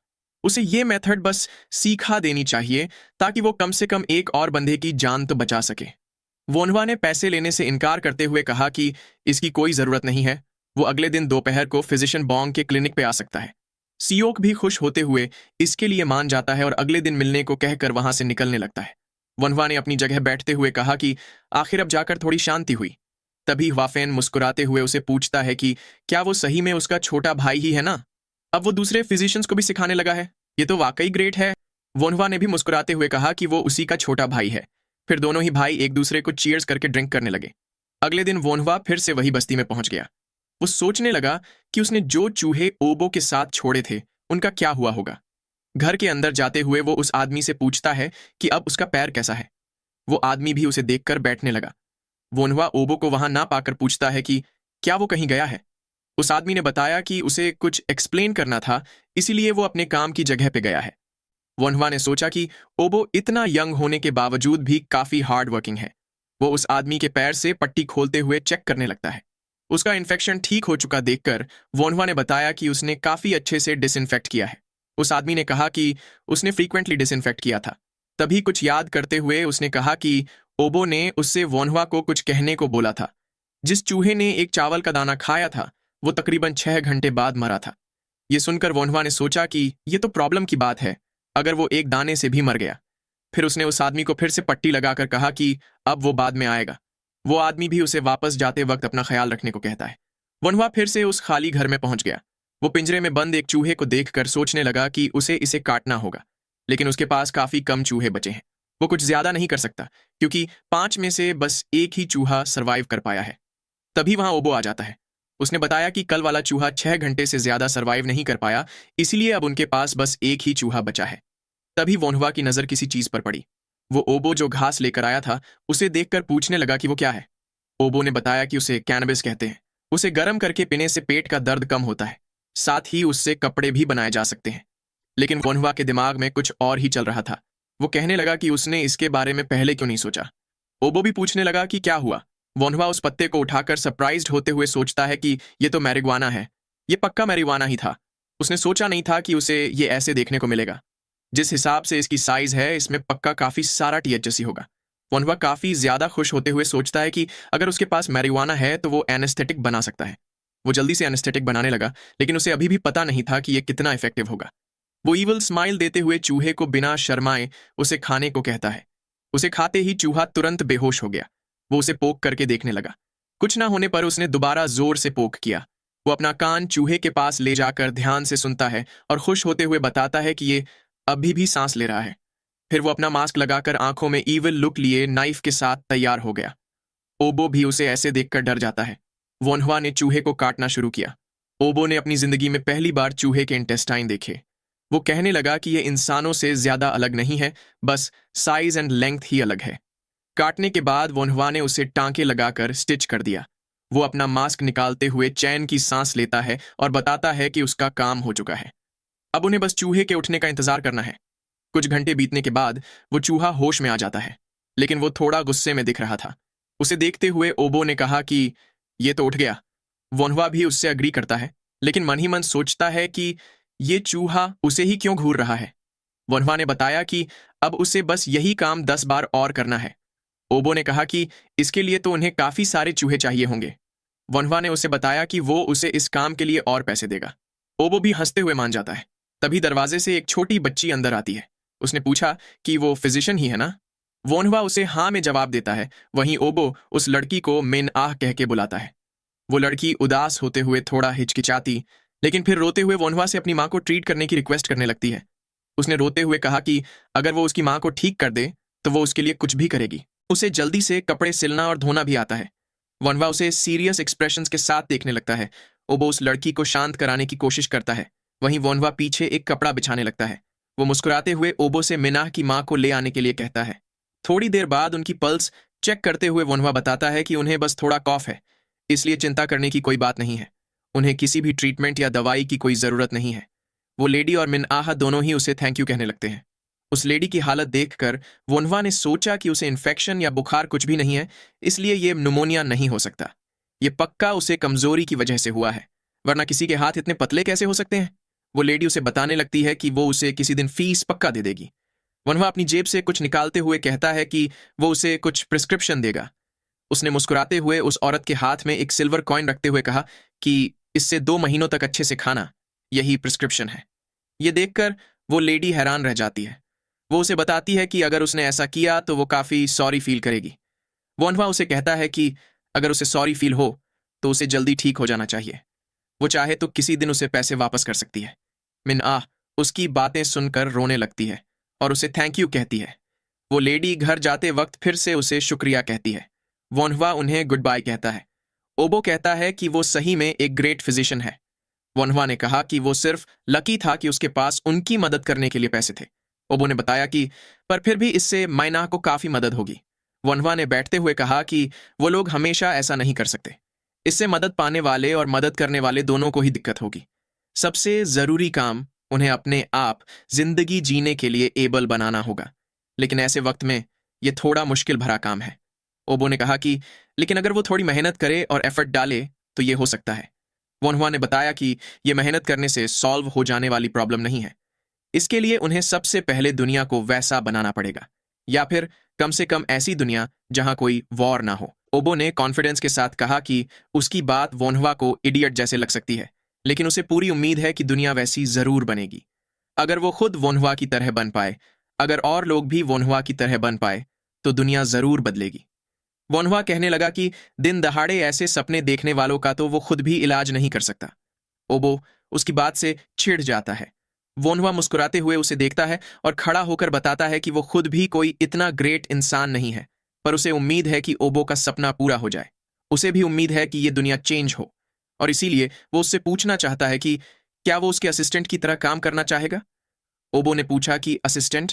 वोन्हवा वहां से जाते हुए कहने लगा कि अगर वो नहीं बनना चाहता तो कोई बात नहीं, इट्स ओके। वोन्हवा जल्दबाजी में कहने लगा कि नहीं, ऐसी बात नहीं है, वो बनना चाहता है, वो बनेगा। वोन्हवा ने उसे देखते हुए कहा कि अगर ऐसी बात है तो चलो अभी marijuana की फील्ड में। ओबो कहने लगा कि लेकिन वो तो यहां से थोड़ा दूर है। वोन्हवा ने उसे आंख दिखाकर पूछा कि क्या वो नहीं आना चाहता। ओबो डरते हुए कहने लगा कि नहीं नहीं, वो तो बस ऐसे ही। वोन्हवा ने घर से निकलते हुए कहा कि यह उसका असिस्टेंट के तौर पे पहला काम है। ओबो भी टोकरी लेकर उसके पीछे जाने लगा। वो बोलने लगा कि उनको शाम होने से पहले वापस आना होगा, लेकिन तभी वो अचानक से रुके हुए वोन्हवा से टकरा गया। उसने जब सरप्राइज्ड होकर वहां देखा तो वहां काफी सारे लोग खड़े थे। हर कोई किसी ना किसी तरह का इलाज करवाना चाहता था। वो सब एक साथ वोन्हवा से उनकी हेल्प करने के लिए रिक्वेस्ट करने लगे। वोन्हवा ने ओबो से पेशेंट्स को अंदर लाने के लिए कहा। थोड़ी देर बाद सारे पेशेंट्स घर के अंदर खड़े थे। वोन्हवा उन्हें चेक कर रहा था, वहीं ओबो उसके काम में मदद कर रहा था। वो कई बार अपने काम में गलती भी कर देता, लेकिन शाम होते होते सारे पेशेंट्स का सही से इलाज हो गया। ओबो ने चैन की सांस लेकर बैठते हुए कहा कि ये तो काफी थका देने वाला था। उसने वोन्हवा से कहा कि वो वाकई ग्रेट है। उसने पहली बार वोन्हवा के जैसा कोई फिजिशियन देखा है। वहीं वोन्हवा उसे बच्चा कहकर ईवल लाफ दे रहा था। ओबो आगे बताता है कि विलेज के लोग उसके लिए काफी थैंकफुल होंगे। वैसे वो अभी क्या कर रहा है? वोन्हवा ने उसे ईवल लुक देते हुए कहा कि शाम होने को है। वैसे वो marijuana की फील्ड कहाँ थी? ओबो बताने लगा कि अभी काफी लेट हो चुका है और वहां जंगली जानवर हो सकते हैं। वोन्हवा ने कहा कि तो फिर वो लोग बस फील्ड का लोकेशन देखकर वापस आ जाएंगे। ओबो भी उसकी बात सुनकर अनॉयड हो जाता है। ऐसे ही रात हो जाती है और हमें एक मैंशन दिखाया जाता है। यह मैंशन काफी बड़ा था। एक आदमी ने पूछा कि मरे हुए आदमी को बचाने से उसका क्या मतलब है? ड्रिंक करते वक्त यह काफी अच्छा मजाक है। इतना कहकर वो ड्रिंक करने लगता है। वहीं उसके सामने बैठा आदमी बताता है कि इस इंसिडेंट को 30 से भी ज्यादा लोगों ने अपनी आंखों से देखा था। ये पॉसिबल है कि ये एक फेक अफवाह हो, लेकिन अगर ये सच है तो उसे लगता है कि उन्हें उस आदमी का पता लगाना चाहिए। ड्रिंक पीते हुए आदमी ने पूछा कि क्या इसीलिए वो इतने दिनों से बाहर घूम रहा था? क्या उसे उस फिजिशियन के बारे में कुछ पता चला? खड़ा हुआ आदमी बताता है कि उसने कुछ रूमर्स सुने हैं और उसके हिसाब से वो एक 20 साल से भी कम उम्र का लड़का है। ड्रिंक करते हुए आदमी ने कहा कि अगर ये सच है तो वो पक्का एक ओल्ड इमॉर्टल होगा जिसने एक बच्चे का भेष लिया है। इस आदमी का नाम इंचो होता है और ये यहाँ का गवर्नमेंट ऑफिशियल है। अगले दिन सुबह हमें फिजिशियन बॉन्ग का क्लिनिक दिखाई देता है। वोन्हवा उन्हें पहले ब्लड वेसल स्टिच करने के बारे में बताता है, फिर वो उन्हें CPR के बारे में बताता है। उसने कहा कि वो उनको ये दोनों चीजें सिखाएगा। वो दोनों ही इस बात पे काफी खुश हो जाते हैं। उन दोनों ने एक्साइटेड होकर टेबल पे काफी सारे पैसे रख दिए और कहने लगे कि ये उनकी सिंसेरिटी है। वोन्हवा मना करते हुए बताता है कि उन्हें ये करने की कोई जरूरत नहीं है, लेकिन वो दोनों कहने लगे उसे पैसे ले लेने चाहिए। उसकी मेथड्स के आगे ये कुछ भी नहीं है। वोन्हवा भी वहीं बैठा उनकी बातें सुने जा रहा था। तभी किसी ने चिल्लाकर फिजिशियन को पुकारा। वो तीनों ही उस तरफ देखने लगे। एक आदमी बताता है कि प्रीफेक्चरल ऑफिस से एक मिलिट्री ऑफिसर यहां आया है। मिलिट्री ऑफिसर की बात सुनकर वोन्हवा हैरान रह गया और सोचने लगा कि उसे यहां क्या काम होगा। तभी एक आर्मर पहना हुआ आदमी भागते हुए क्लिनिक में घुसा और फिजिशियन बॉन्ग को बुलाने लगा। उसने उन्हें ग्रीट करते हुए सीरियस टोन में कहा कि उन्हें फिजिशियन की जरूरत है। माउंटेन बैंडिट्स से लड़ते हुए काफी सोल्जर्स इंजर्ड हो गए हैं और वो अभी मर रहे हैं। ये एक इमरजेंसी है, इसलिए प्लीज थोड़ा जल्दी करें। फिर से बैंडिट्स के बारे में जान के वो तीनों ही सीरियस हो गए। सियोक ने कहा कि ये एक बड़ी प्रॉब्लम है। बॉन्ग उसे जल्दी चलने को कहते हैं। तभी पीछे से उन्हें वोन्हवा बुलाता है। उसने कहा कि वो भी उनके साथ आना चाहेगा। तो इस पार्ट को अब हम यही खत्म करते हैं। अगर आपके पास मेरी फ्यूचर वीडियोस के लिए कोई सजेशन है तो आप नीचे कमेंट सेक्शन का यूज कर सकते हैं। और अगर आप वोन्हवा के आगे के एडवेंचर्स मिस नहीं करना चाहते तो इस चैनल को सब्सक्राइब करके बेल आइकॉन दबा दें। तो मिलते हैं नेक्स्ट पार्ट में।